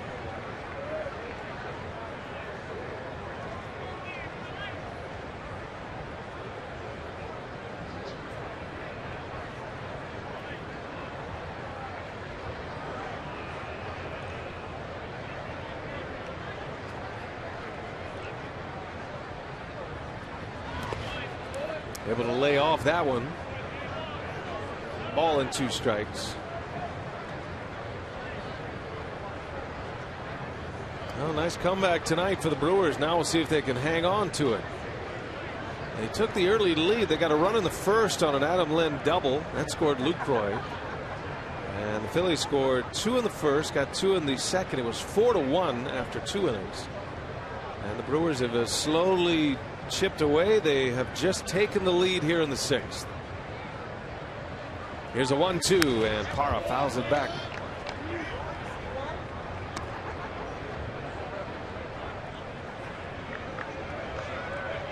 Well, if nothing else with 2 strikes, try and figure out a way to get Ramirez at third base. If you're going to make an out, try and pull a ground ball to the right side. Got Lucroy coming up next.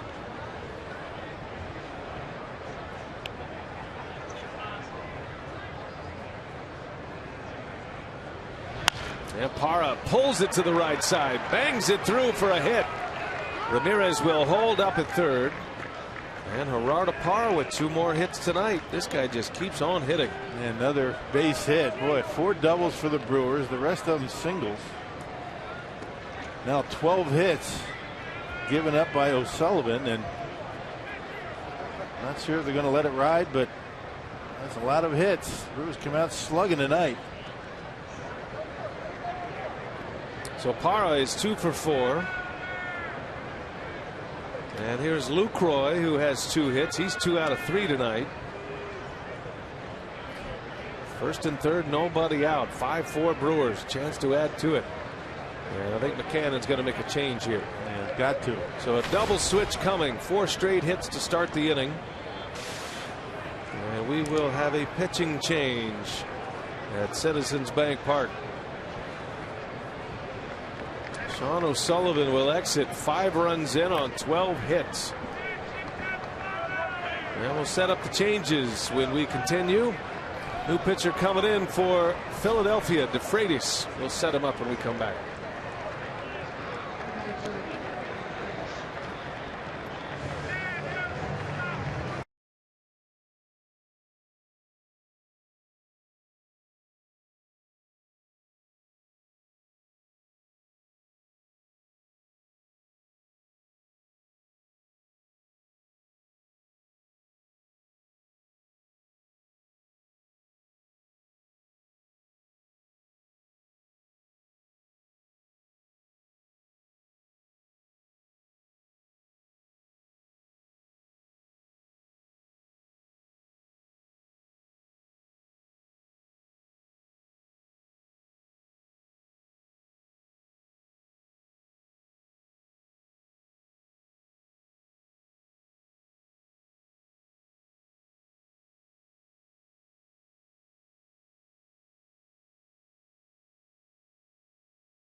collected 6 hits in the last 2 innings. They do not have an out yet recorded here in the 6th inning. 4 straight hits has chased the Phillies starter in a double switch. Justin DeFreitas is in to pitch for the Phillies. Well, for a while it was one of his best starts of the season, talking about O'Sullivan, but that quickly changed. The Brewers' bats came alive. DeFreitas' 36th appearance. He pitched in yesterday's doubleheader. Matter of fact, every reliever for the Philadelphia Phillies appeared in either game 1 or game 2 yesterday, so that is a tired group out there. A .554 earned run average as Darren Ruff takes over in the double switch at first base. Ryan Howard is out, made the last out. Here is Lucroy with runners at the corners, way inside, almost hit him. The Brewers with 4 doubles here tonight. Lind had an RBI double in the first. Parra doubled in the 5th to lead off. Ryan Braun doubled in a run in the 5th inning. And Aramis Ramirez just doubled in a run. 2 runs, as a matter of fact, to give the Brewers the lead. Runner goes. Lucroy with a base hit. Another run is in. Ramirez will score. And the Brewers are up 6-4. 5 consecutive hits here in the 6th inning. Lucroy with his 3rd hit of the night. Just turning on a 1-0 fastball, just ripping it into left field. Up and in, and didn't fool Lucroy at all. He had the count in his favor, looking for a fastball, and got it.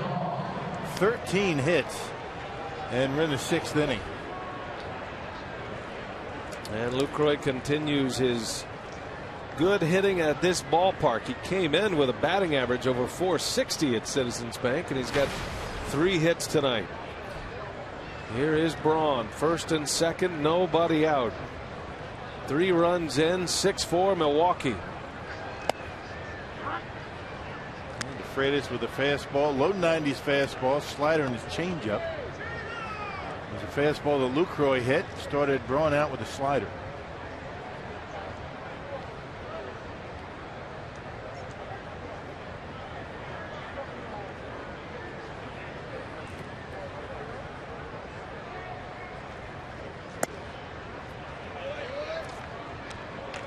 Now the perfect game that Cody Anderson was throwing against the Rays was broken up by former Indian.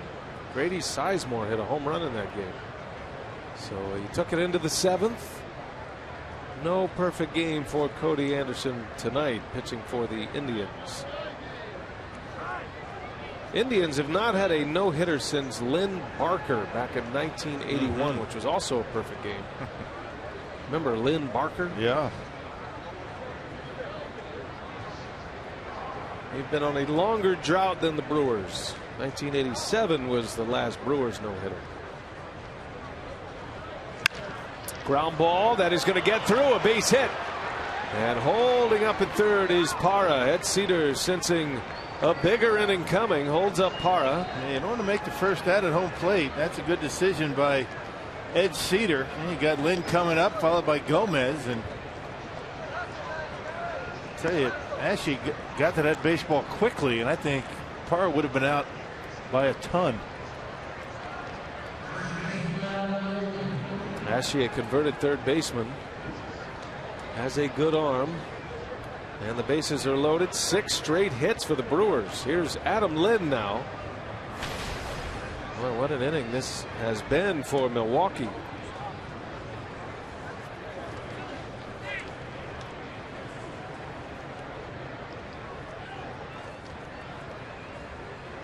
Lind with 2 RBIs already.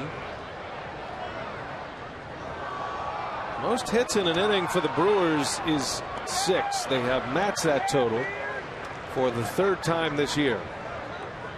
Did it against Washington on June 12th, and then they did it against Minnesota just the other day in the 1st inning. Interesting that all 3 of these big outbursts have come in the month of June. As we wrap up June tomorrow. I'd be curious if 6 consecutive hits are a record. It's got to be close. At least this year. I don't remember it. You got somebody on that?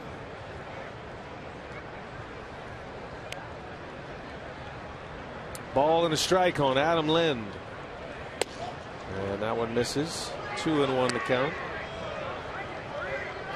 I have just about every game in this book here, but it'll take me a while to figure that one out. Well, if you start now, we got much faster ways to dig that up. We got our best people on it, Rod. Don't you worry. Okay.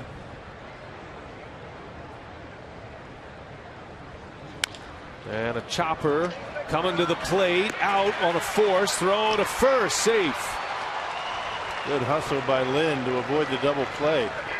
The Phillies get their first out of the inning. That ball was first hit. I thought that would have been a double play, but Adam Lynn busted it down that line.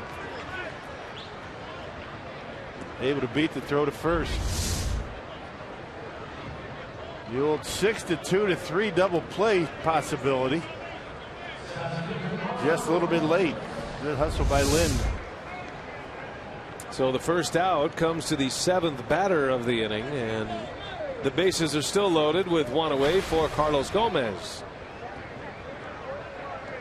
Brewers lead at 6-4, up 2, scoring 3 in this inning. Got Lucroy over at third. Braun is at second. Lind at first. And Gomez pulls it foul.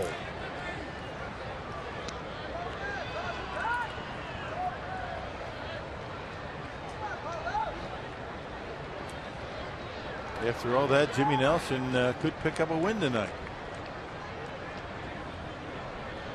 Well, Craig Counsell plays the right card, hitting Aramis Ramirez for Nelson in this inning. Ramirez drove in 2 to give the Brewers the lead in a pinch hit appearance.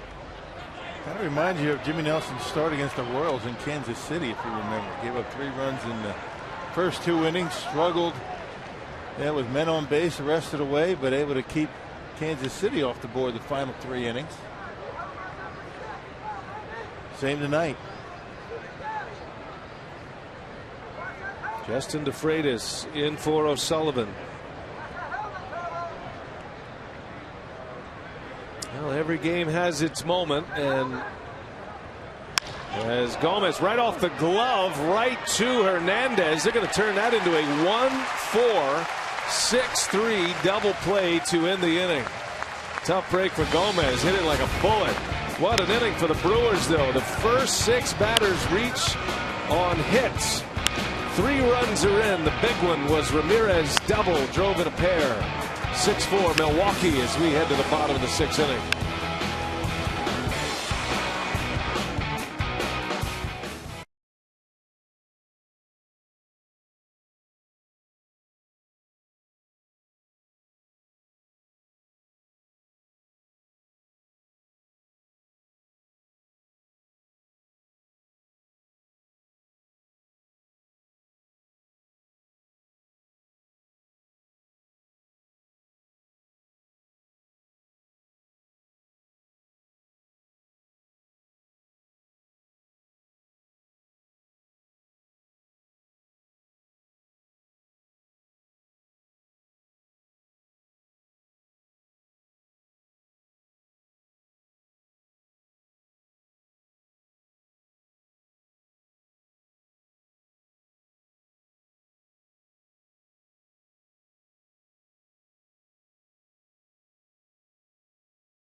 After a 3-run 6th inning, we head to the bottom of the 6th.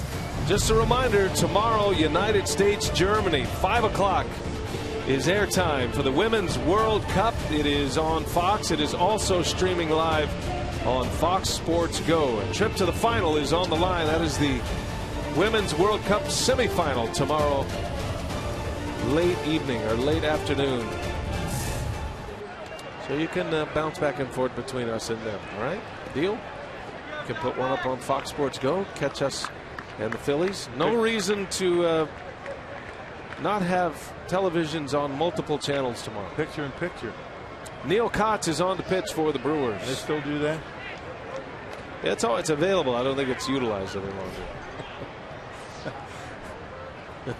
Neil Kotz, he pitched well. I mean, last Friday against the Twins, 2 scoreless innings, gave up a hit, a couple of strikeouts. He's been unscored upon in 12 of his last 13 appearances. Been very good. Got some left-handers to deal with, although he's been very good against right-handers as well. More than just a situational pitcher for the Brewers this season. Well, he's turned his season around, got off to a rough start, giving up home runs, but much better as the season has gone on. Dominic Brown starting it for the Phillies.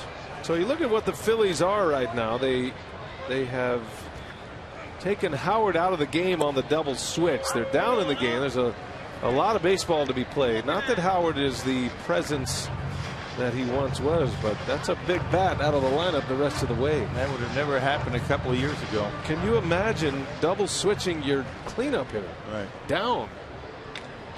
That gives you an idea where the Phillies are right now.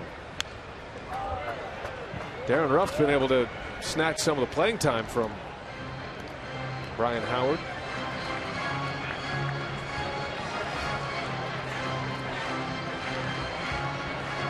A lot of changes for the Phillies are happening and are coming. And will continue, right? Just the beginning. That one just missed. Big press conference today. Philadelphia was in the center of the baseball news cycle today with Andy McPhail announced as their new president. That will begin next year. He's going to come on as a special advisor. Brown down the left field line. That is slicing. It is a foul ball. Pat Gillick's still going to run the club as the president this year. Ruben Amaro, the general manager, Ruben Amaro Jr. And so McPhail's going to come in here and evaluate. And keeping an eye on everything that's going on in that dugout, in front office, players. He's had some success, running ball clubs, Twins, Cubs, Orioles. He was the youngest general manager when he took over the Twins in '86. Was Andy McPhail. There's his current general manager, Ruben Amaro Jr. Slow roller foul. And you might remember Andy McPhail and the Twins won the World Series 1987. So he then became the youngest World Series general manager. He was with the Cubs in the late 90s, early 2000s, went to the Orioles. He was a key part of the Orioles turnaround. He wasn't there to enjoy some of the success, but he was the one who traded Eric Bedard from the Orioles to the Mariners, and they got Adam Jones in that deal. Big bouncing ball to first. Lynn shovels it to Kotz. Close play, out at first. Heck of a play by Neil Kotz from Adam Lynn. Yeah, Kotz got off there very quickly, but kind of stumbled for a little bit and able to make up for it, get the out. Had to bust it over there to first base to beat Brown to the bag. Brown runs well. Good flip, and Adam Lynn leads him perfectly. Gets the out. Yeah, left it right out there for him like a quarterback to a receiver. And Kotz is lucky that Brown missed his foot. Puts that Achilles in a pretty vulnerable spot. Yes, it does. So one away. Here is Cody Ashe now.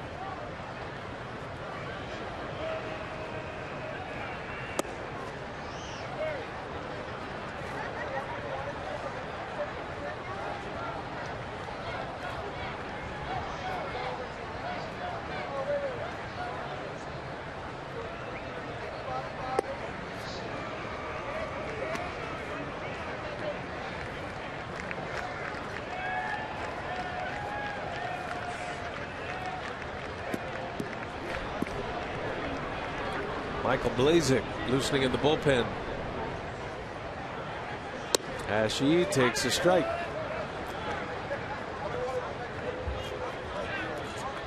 I'm sure Blazek is loosening in case Kotz surrenders a base runner.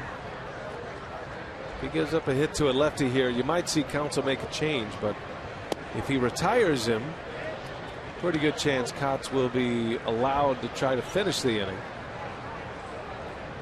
He's got the lefty 3-1. Ashe did have a double his last time up. 3-2. Yeah, got in on his hands. Good pitch. Kotz has been good against lefties this year.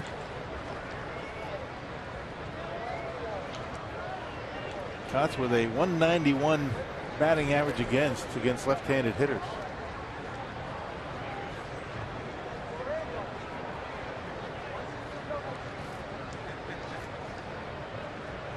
Full count to Ashe. Brewers lead it by 2, and a swing and a foul out of play. Got that one in on his hands as well.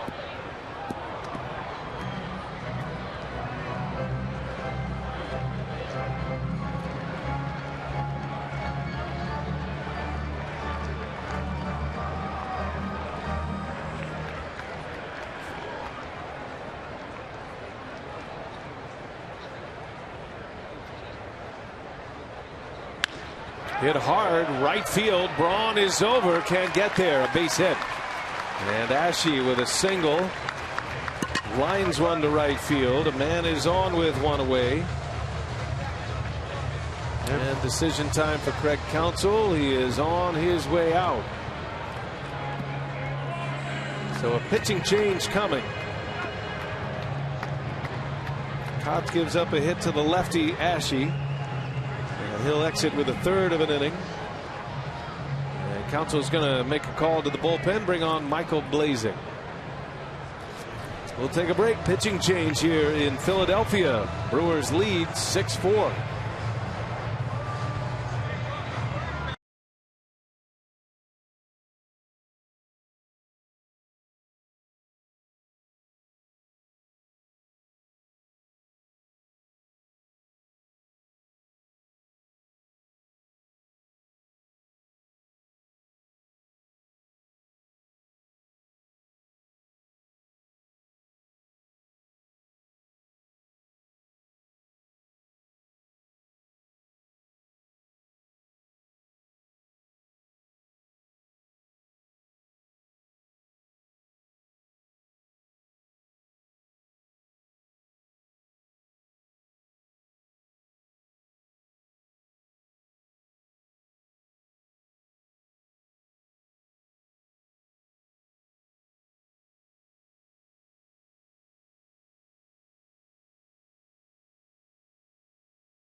Change here. Craig Counsell trying to squash down a little mini rally by the Phillies. They have a man on with one out. Michael Blazek is on to try to get through this 6th inning. Yeah, leads all rookies in earned run average at 183. 36 strikeouts in 39 and a third innings for Blazek. Last pitched on Saturday against the Twins at Miller Park and tossed a scoreless 7th inning. Walked a batter, struck out a batter. The Brewers pitcher of the month for April and May. You see those batting average against numbers, 136 against lefties and 200 against right-handed hitters.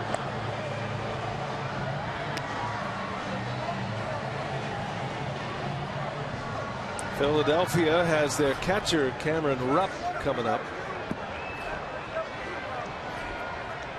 Counsell makes the move. The pitching change. And let's see if Blazik can get the Brewers back to the dugout with a lead. 6-4 Milwaukee. They just took the lead with 3 runs in the top of this inning.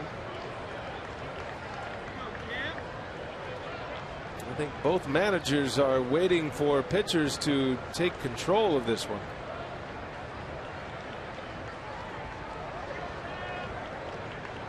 Right now, Jimmy Nelson in line for the win.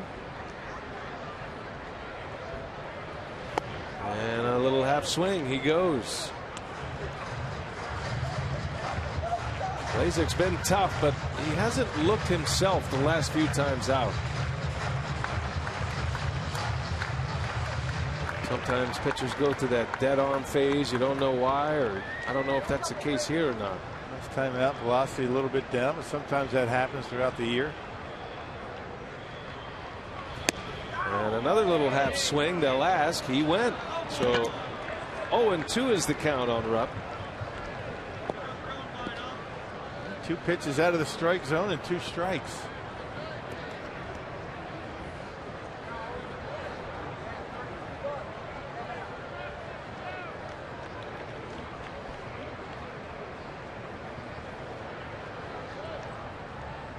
Here's an 0-2 way outside. Good block by Lucroy. Keeps that double play in order. About as quick as you can be and moving about as far as you can and still square it up. Check out how far Lucroy goes on this pitch in the dirt. My goodness. Quick on his feet.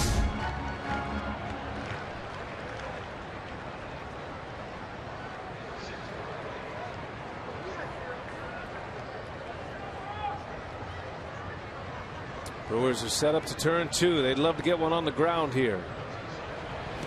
And a breaking ball misses. Rupp doesn't bite this time.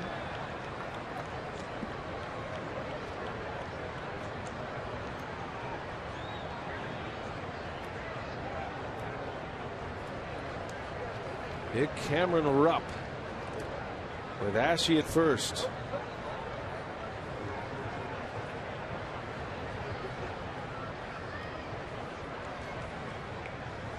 There goes the runner, and a swing and a miss. Throw to second is in time.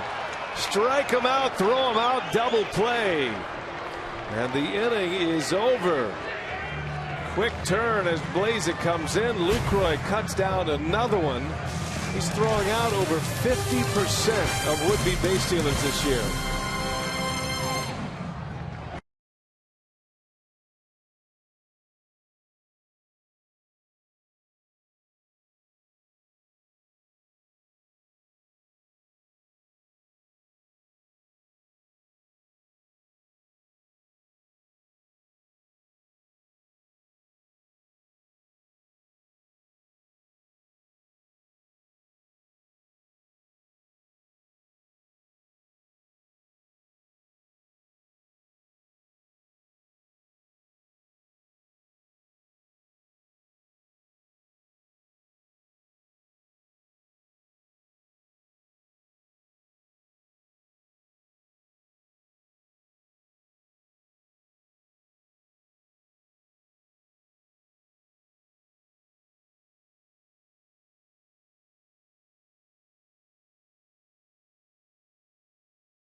Come out, throw him out, double play to end the 6th inning. Look at the quick feet for Jonathan Lucroy. I mean, this is about as quick as it gets. Throw right on the money. But look at Scooter, where he takes the throw. He just drops it, hits him in the chest, and they strike him out, throw him out, and the Brewers retain their 2-run lead.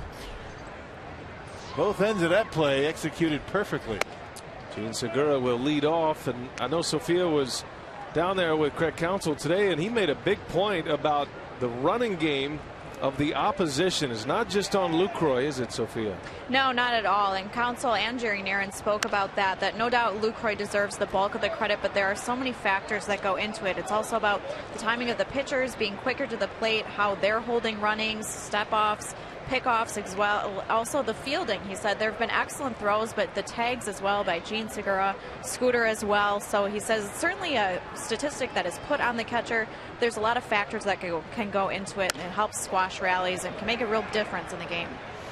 Sophia, thanks. And a fly ball to right by Segura. And Rocket, there is an emphasis now that the running game, the teams have been taking advantage of the Brewers. I think specifically the pitchers getting bigger jumps, too good at jumps, and I think Counsell has made it a point. Yeah, it's a little bit of Lucroy, it's a little bit of the infielders, but pitchers got to be better too at holding runners, and they have been lately. And most of them have been, but Jimmy Nelson is a guy that teams feel as though they can get a good jump on.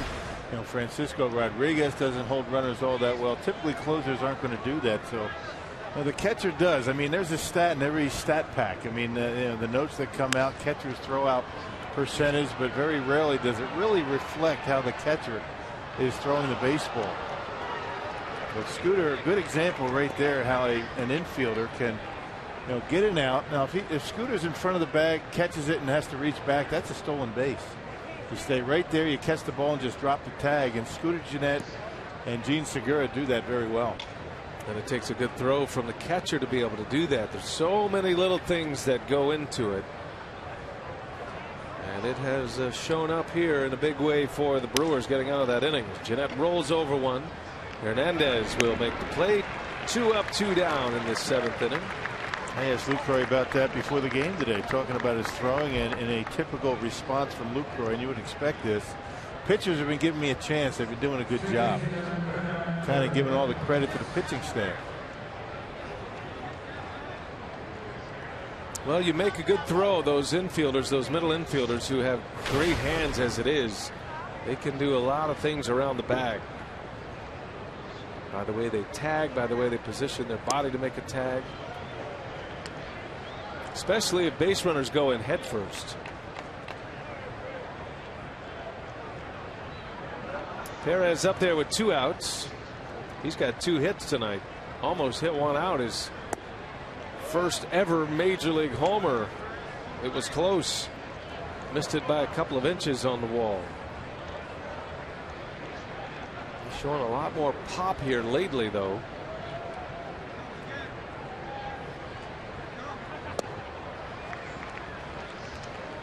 Just a better approach. You show the league you're going to hit the ball to the opposite field, they're going to start giving you pitches to pull, and that's what happened. Got one on the inner half, nearly hit it out of here to left.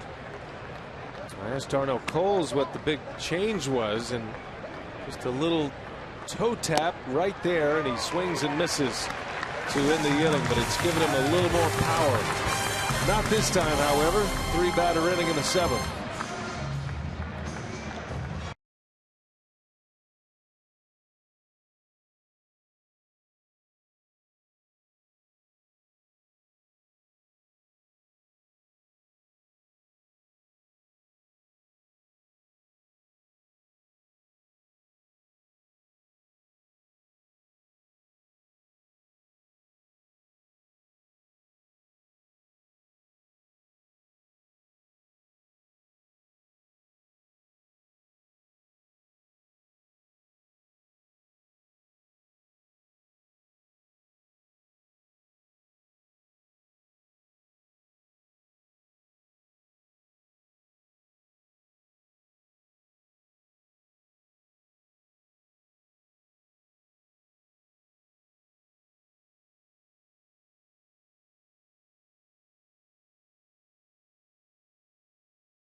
Home 7th. The Phillies are coming up. Our Carsoup.com trivia: who holds the Brewers record for most 3 home run games? That would be a tie with a lot of people. Nope, Ben Ogilvy with 3. I beg your pardon. Read that wrong. Ben Ogilvy has 3. And then a tie with a lot of people for 2. Right. And Ryan Braun is on that list. Jeremy Burnitz hit 2. Jeff Jenkins, Richie Sexson. Ogilvy had 3. 79, 1982, 1983. Matter of fact, he had 3 homer games against the Tigers twice. Yeah. I saw them all except for Ben Ogilvy. I came up midway through 1983. There's a new pitcher, Jeremy Jeffress. Man, Jeffress has been very good. Curveball, fastball, upper 90s for Jeremy Jeffress. 37th appearance, a 2-0 record. Well, good job by Blazik to get out of the 6th. It's going to be Jeffress here in the 7th. And Jeremy last pitched on Saturday against the Twins. A scoreless inning, gave up a hit.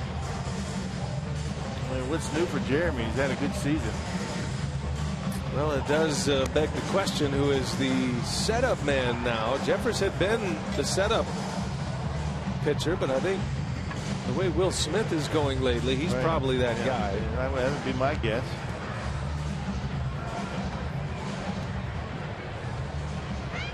Jeffress wants a little work done on the mound.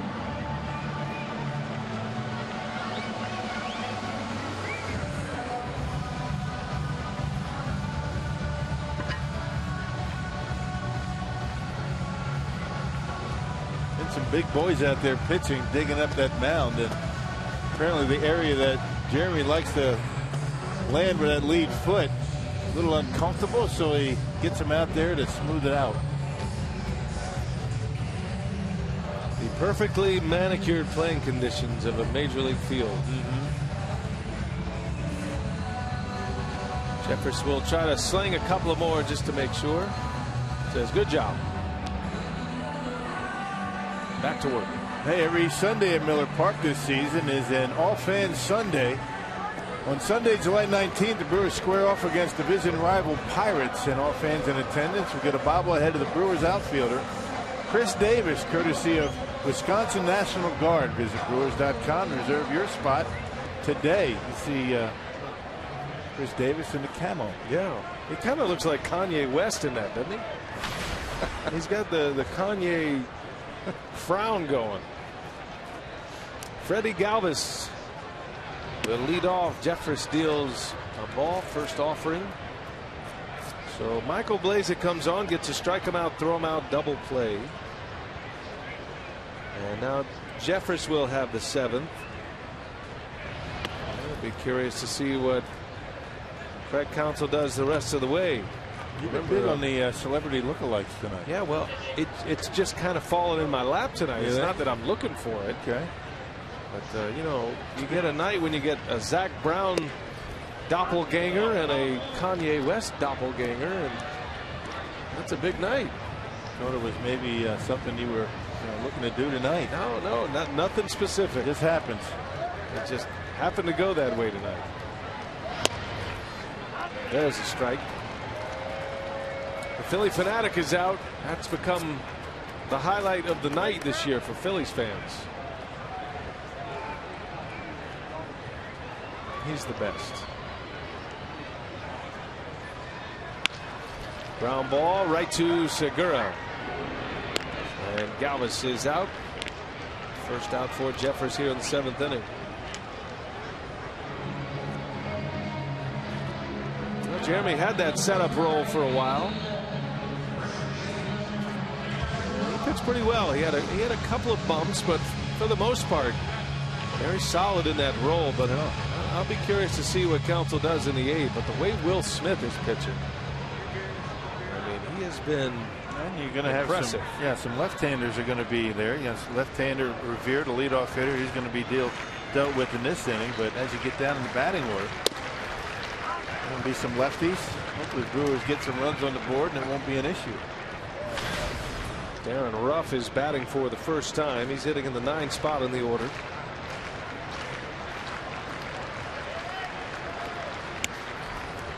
Yeah, good fastball from Jeffress. 97 on the black.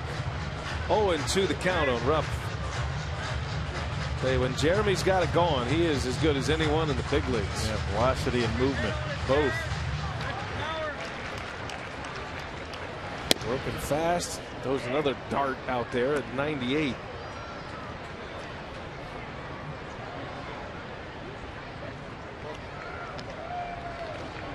What an arm. Amazing, isn't it? Not a big guy, but boy, can he bring it. Tried to turn one over that time. A little power sinker. It goes to 2-2.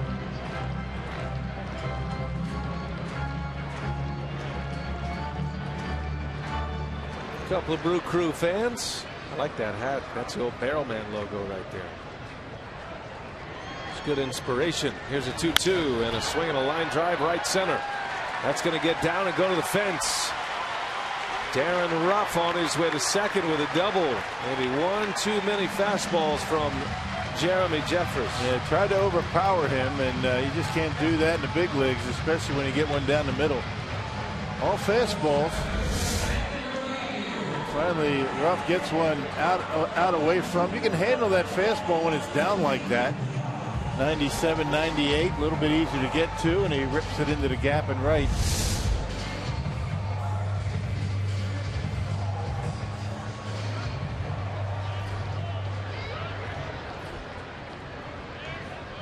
Ben Revere, top of the order. A man at second base now. The tying run for the Phillies at the plate.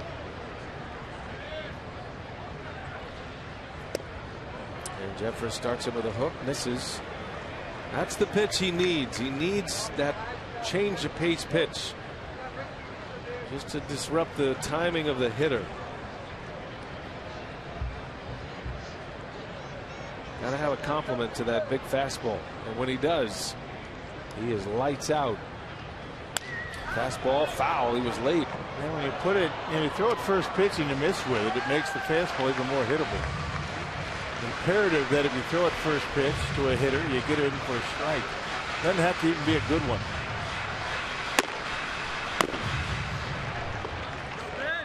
Got two in the bullpen for the Phillies. Their pitcher spot is due up.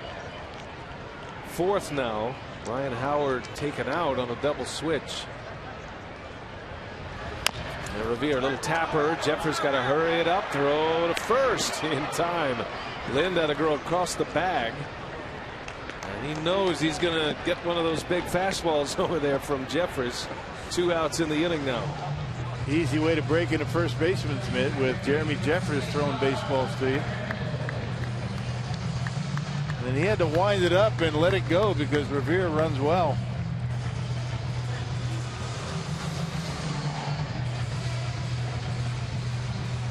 So 2 gone. Here is Cesar Hernandez.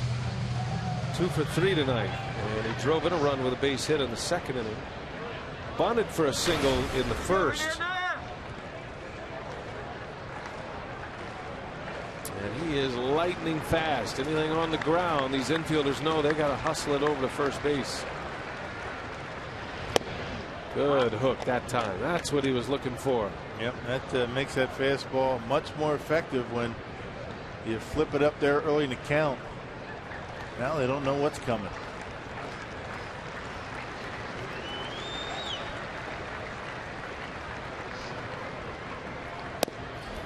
Right down the pipe. 97. 0-2 the count. Yeah, just like that. If that was a 1-0 pitch, he'd have been looking for it and probably put a good swing on it. Got him in a hole. 0-2. Jeffress trying to put up a 0 here in the 7th. 6-4 Brewers. Took the lead with a 3-run 6th inning. Aramis Ramirez with a pinch hit, 2 RBI double to give the Crew the lead.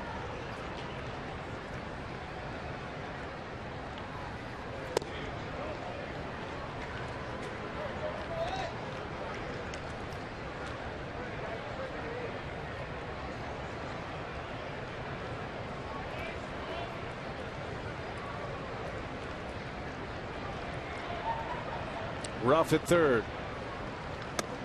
Way outside. Was badly at 98. 2-2 now.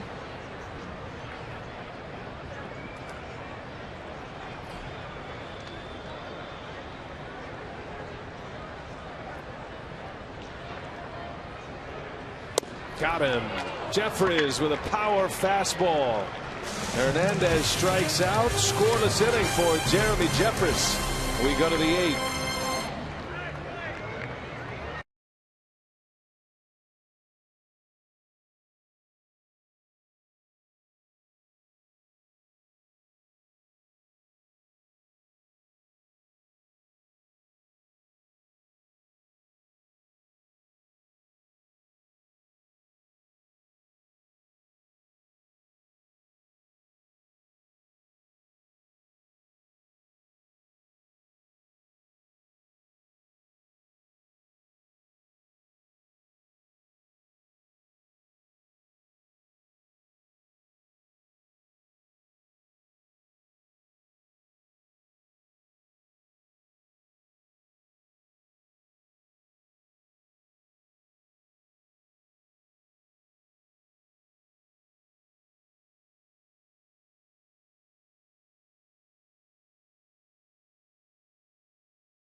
In Philadelphia, which is tough to do this year. Take you back to the 6th inning, our Marshfield Clinic shining moment of the game. There were moments in that 6th inning to the tune of 6 consecutive hits. Jeanette, Perez, Ramirez had the hit that gave the Brewers the lead. Pinch hit 2 RBI double, and then Parra with a single. Jonathan Lucroy with an RBI single. That added to the lead. And then Braun finished it up with a base hit. The Brewers scored 3 in that inning. They lead 6-4 as we go to the 8th. Here is Shane Peterson pinch hitting. Justin DeFreitas is back out there, and he's pitching in his 3rd inning now. Could have been a lot better for the Brewers. They had already 3 runs in. Bases still loaded with nobody out, but DeFreitas was able to get out of it.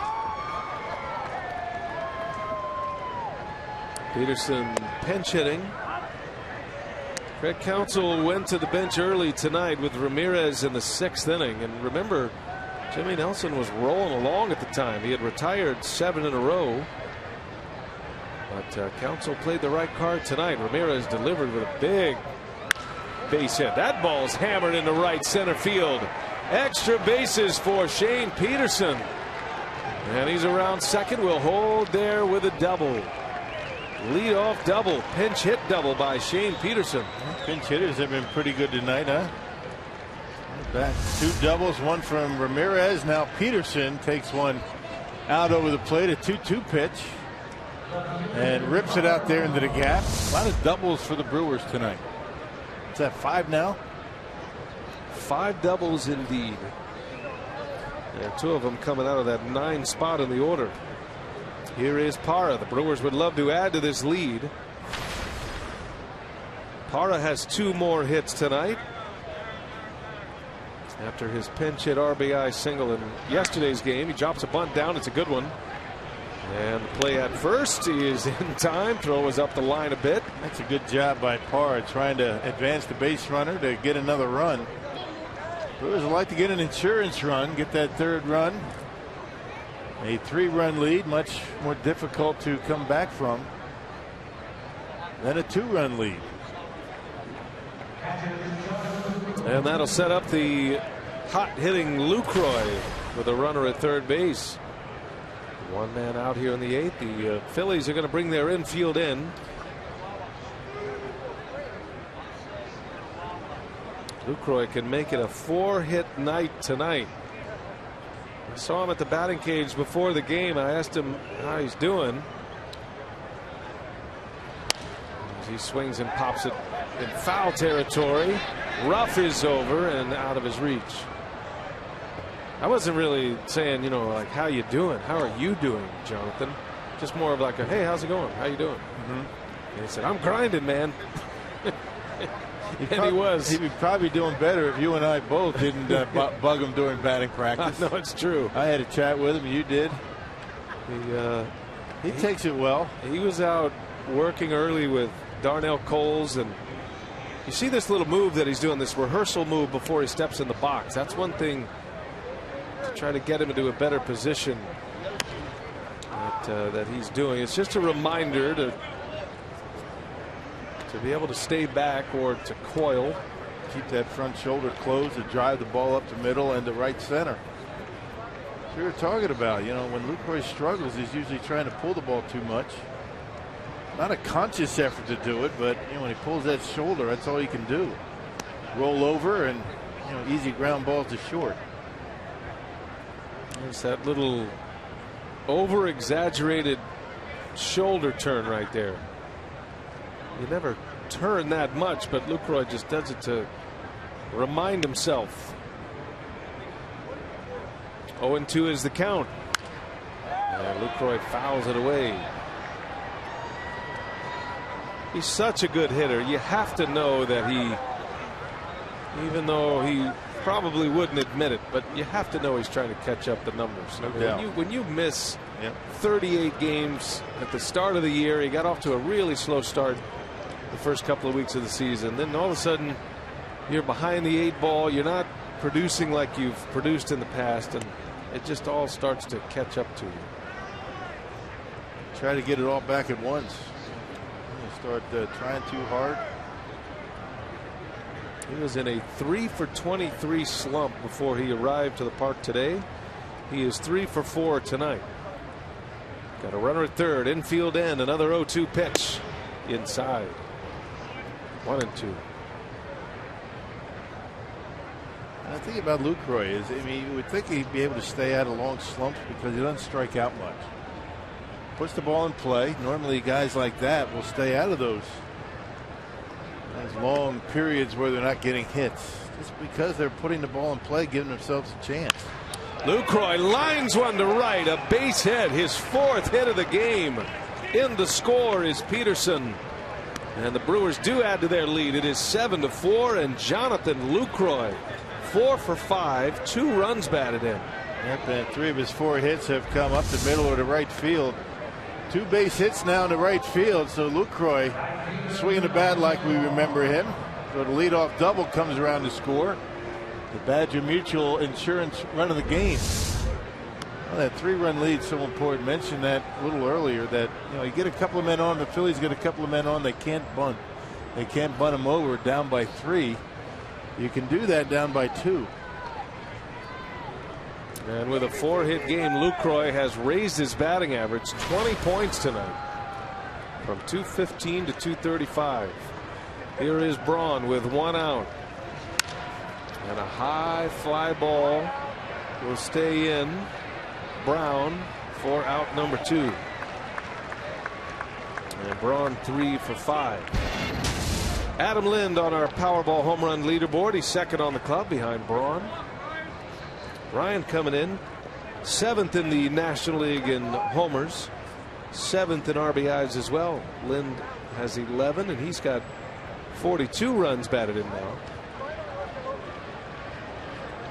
And it looks like Pete Maccannon's going to make another double switch here. So with 2 outs and a left-hander coming up, Maccannon's going to play matchup and bring on his lefty. 7-4 Milwaukee. They've added to their lead. We'll take a timeout.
switch here with 2 outs in the 8th.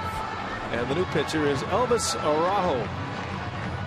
Araujo in his 22nd game this year. One of 2 left-handers down in that bullpen. Jake Diekman the other. And 350 earned run average. 17 punch outs and 18 innings of work. Over the stretch of his last 11 innings, he's averaging almost 10 strikeouts per 9 innings. He'll be on to face Adam Lind. Andres Blanco takes over at second base. Cesar Hernandez is out.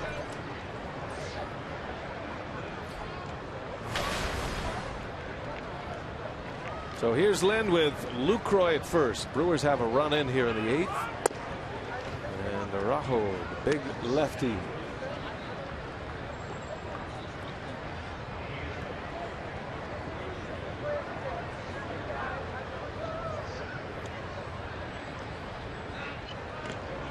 Araujo is good buddies with Hernan Perez. Played together, know each other from their home country. And we got a lesson on how to say his last name, but I can't say it like Hernan Perez does. He says it beautifully. It's like Araujo. And I said it about 10 times. He goes, no, no, no. So what about Araujo? That's fine. That's good. He did roll your R though. It's Araujo. Yeah, it's You the did roll that. in the R. But there's more to it. It's like Araujo. But you don't say ooh. He goes, no ooh, no ooh. Don't say ooh. PA guy didn't do that. No, he's good. He's a pro. Araujo. Fun with words. Yeah. Lynn down the left field line. Slice is foul. Almost, buddy. Almost.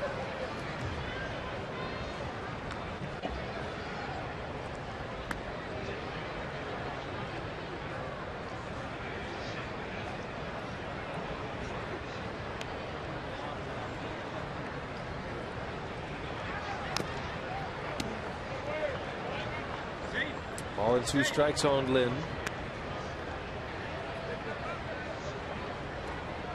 Elvis Araujo, he is 6'7", 270. Native of Venezuela.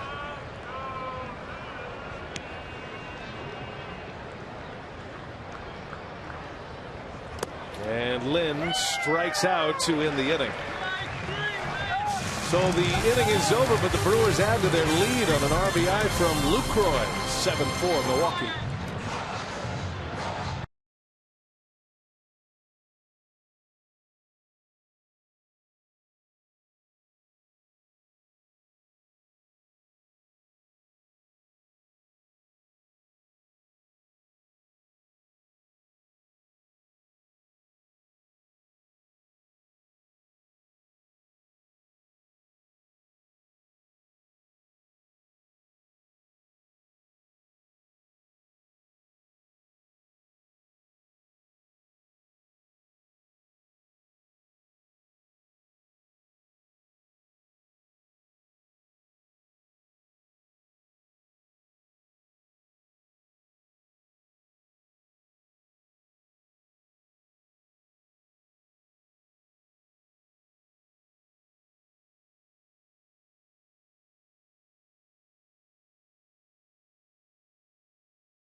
tonight, and the Brewers trying to get you there with a win. Adam Lind, he's had a good night tonight. 2 runs batted in, extending a hitting streak to 9 in a row.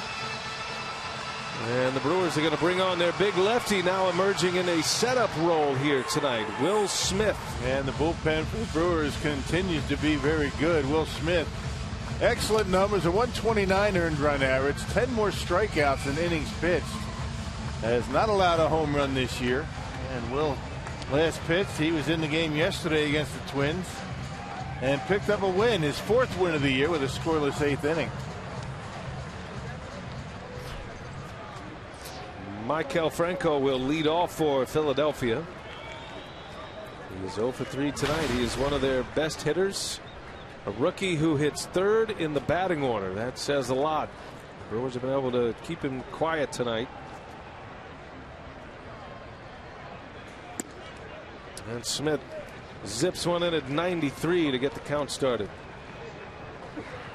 Franco has been raking as of late. His last 9 games, he's hitting over 400 and has 14 runs batted in his last 9. He's been a big part of their offense when they've swung the bats, which is rare. He's been there all year, though. Very consistent player, and the kind of guy that's going to get the playing time where he could be considered as rookie of the year this year.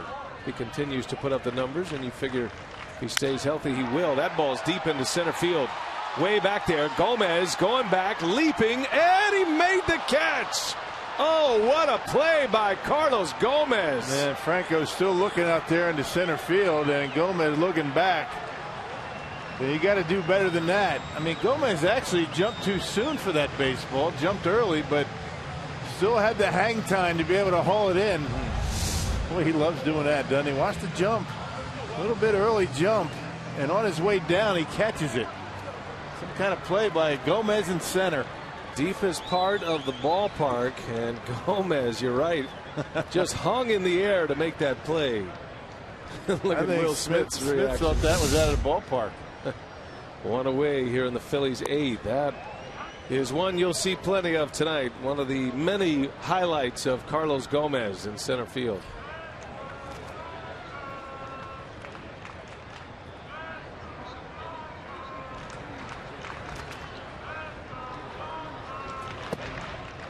Andres Blanco batting for the first time. He came in on the double switch last inning. Gomez just lives for that stuff, doesn't he? I mean, he likes doing that more than getting base hits, driving in runs, taking away extra base hits or homers.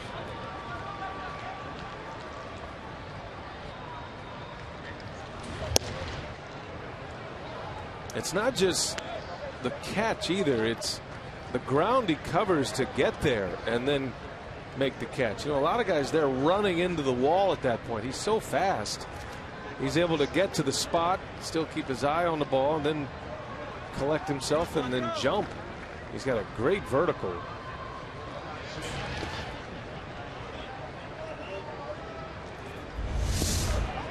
And watch how far he goes. Takes his eye off the baseball to take a look at where the wall is and able to haul it in right in front of the fence. Right in front of that 409 sign. Great catch.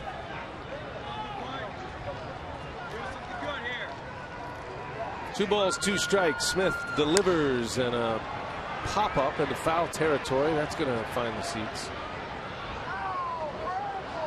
Oh boy, look out. Wow, that could have been dangerous. Good balance. You know, he never touched the playing surface, so he can't throw him out. He cannot throw him out. Can't blame the gate on him. It was a heck of a ride, though. It was. Dude's got some athleticism here. Watch this. I mean, this is going to end badly for this guy. Whoa. Good thing Scooter wasn't in the way.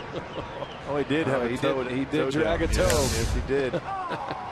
Ground ball to Segura, and he'll make the play. Blanco is retired. 2 up, 2 down in the 8th for Smith. Our Miller Lite What's on Tap tomorrow, 5:30 airtime. Good matchup here. The veteran Cole Hamels and a postseason star against the youngster Taylor Youngman, looking for his 3rd win of the season. That'll be tomorrow. Don't know how much longer Cole Hamels is going to be in a Phillies uniform. Might be as many scouts here tomorrow as there are fans. 2 outs, Dominic Brown.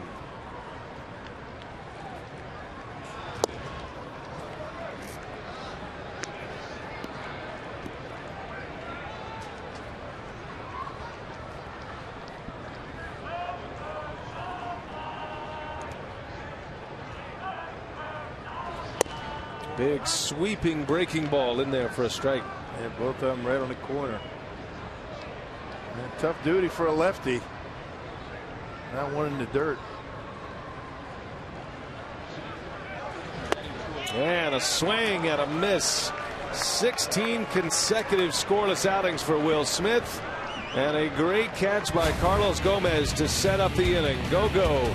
Going deep into center field and a leaping grab.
Who's there to greet him? Will Smith.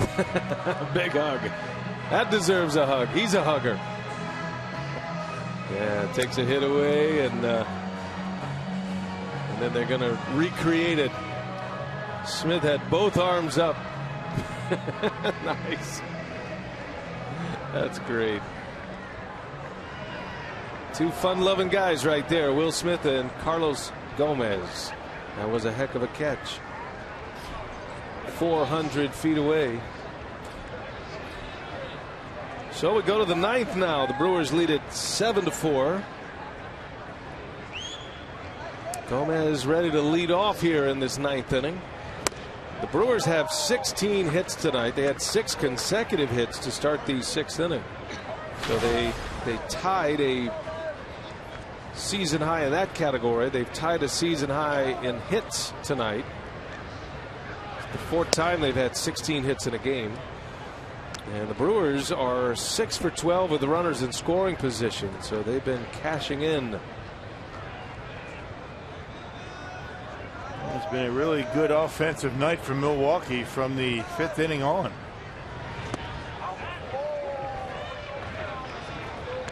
Araujo came on to get the final out of the 8th. He struck out Lind.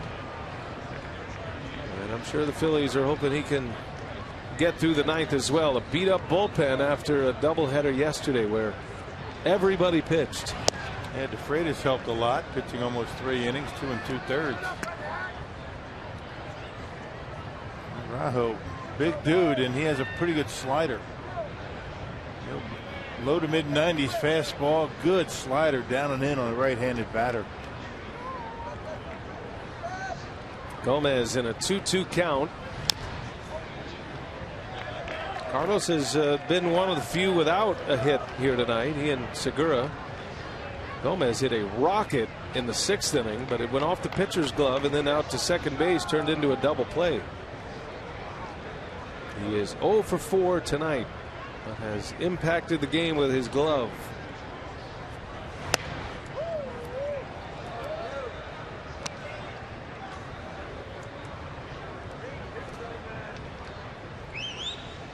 After the first inning, the Brewers played some pretty good defense.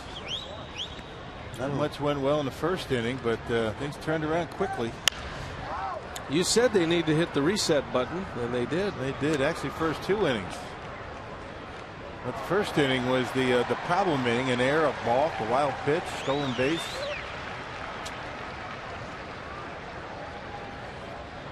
Oh, Ryan Braun, he's had a good night tonight. 3 hits, RBI.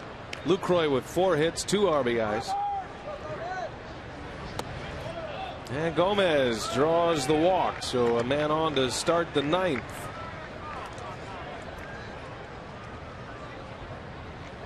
I thought the key moment in the game, though, was Craig Counsell pinch hitting for Nelson in the 6th inning with 2 men on. Brewers had gotten a double and a single to start the inning by Jeanette and Perez, and then Counsell sent Ramirez to the plate. He delivered on the first pitch, a 2 RBI double that gave the Brewers the lead. Well, and defensively, the 3rd inning, remember when Ryan Braun and Jeanette combined on an out at home plate? Yeah, that was a big one.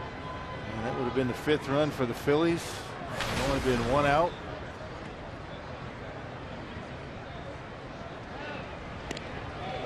I'll tell you, that's close to a balk. And a step toward first base.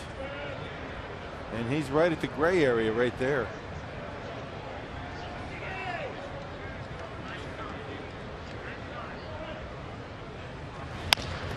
Jam shot. Araujo goes to second for 1. Perfect feed and a double play.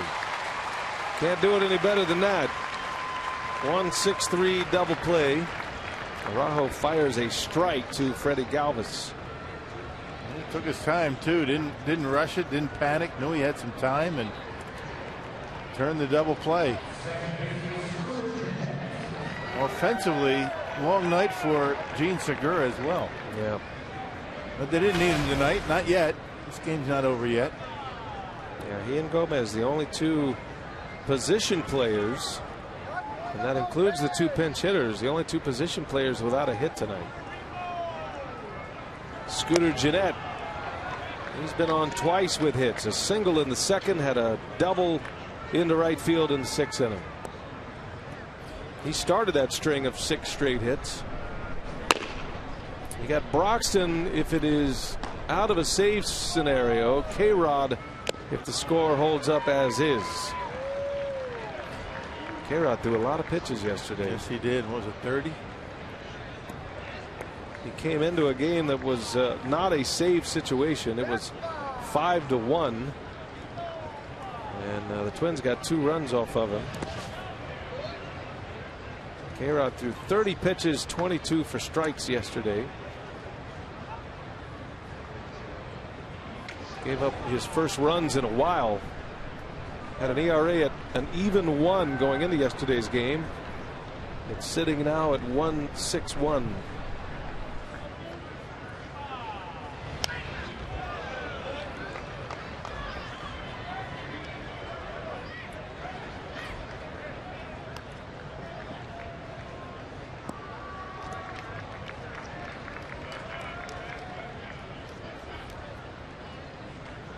It's a tough matchup for a left-handed hitter. With the imposing figure of Araujo on the mound. Jeanette on the ground, backhanded over there by Ruff, and pretty athletic play by the big man coming across. Inning is over. Last call for the Phillies. K-Rod coming out for a save.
presented by Potawatomi Hotel and Casino. Book your stay now. Frankie Rodriguez on to try to nail it down, and he is a perfect 15 for 15 this season. Yeah, 29th appearance for K-Rod and an 0-2 record, but more importantly has 3 runs to work with here in Philadelphia. A 161 earned run average. Look at the strikeouts, 33 strikeouts in 28 innings of work, and an opponent batting average at 177. Gave up a couple of runs in yesterday's game against the Twins, a 2-run home run to Torrey Hunter. Prior to that, had 10 straight outings without allowing a run. So he'll face Cody Asche to start it. The Phillies have Asche leading off, and then Cameron Rupp, and then Freddie Galvis. Philadelphia had a 4-1 lead early in this game. They led by 3 runs after the first 2 innings, and they have not scored since. Brewers got a run in the 3rd. They added one in the 5th. Took the lead with a 3-run 6th, and then an insurance run in the 8th. Frankie Rodriguez trying to make a winner out of Jimmy Nelson here. Jimmy went 5 innings, giving up 4 earned runs, but he's got a chance to win.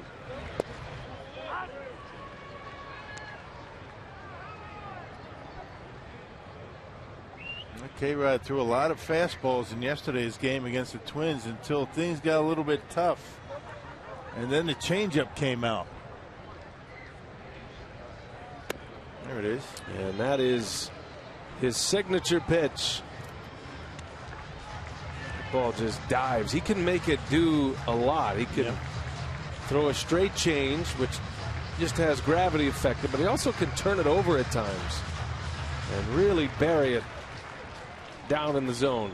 And to lefties mostly. Here's the 1-2 and another one. This time Asche doesn't bite.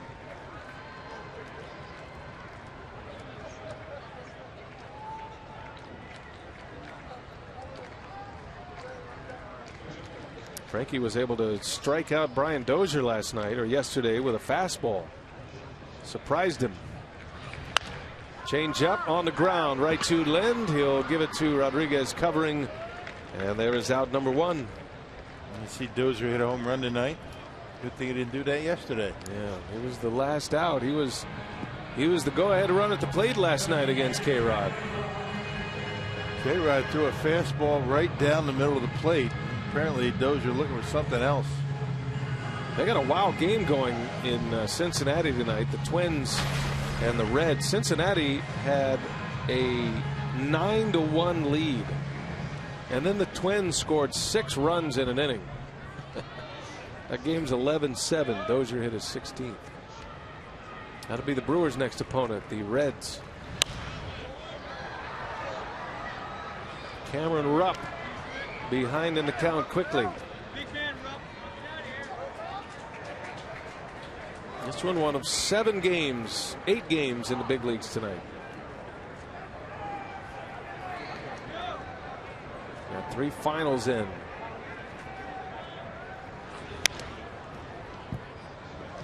Indians beat the Rays. Cody Anderson took a perfect game into the 7th. He got the win. Just a second major league start. Red Sox topped the Blue Jays tonight. Buchholz beat Dickey. And then the Rangers beat the Orioles.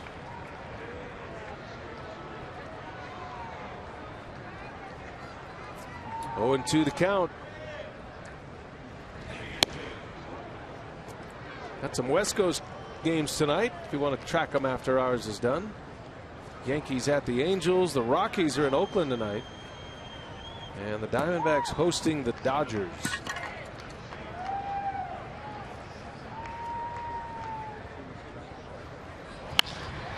Ground ball right to Perez. Winds it up. And Lynn got his foot back on the bag for the out. That could have opened the door a little bit, but Lynn makes the play. 2 up, 2 down for Francisco Rodriguez. Perez with the nice soft hands, and normally he's pretty accurate to first base. A little bit off the mark, but Adam Lynn gets the toe back just on the edge of the base. Nothing to it.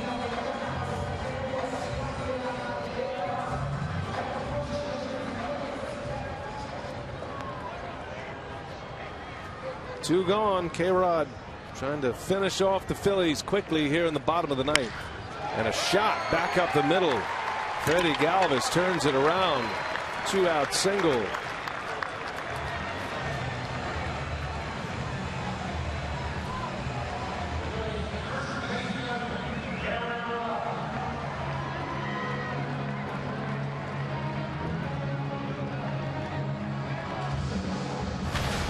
Darren Ruff, second at bat. He came in on a double switch. Had a double his last time up. Phillies have the tying run on deck. K-Rod trying to put this one away right here and now. The 16th save. Galvis runs. They don't bother. Pitch is called a strike. Defensive indifference. No stolen base for Galvis.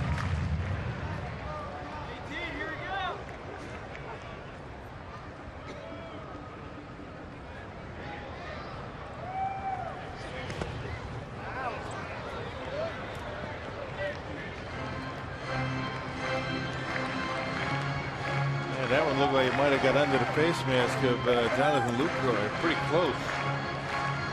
It got him under the chin. Let's see.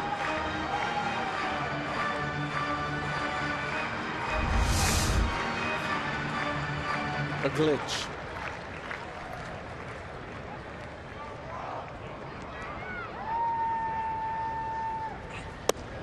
Strike.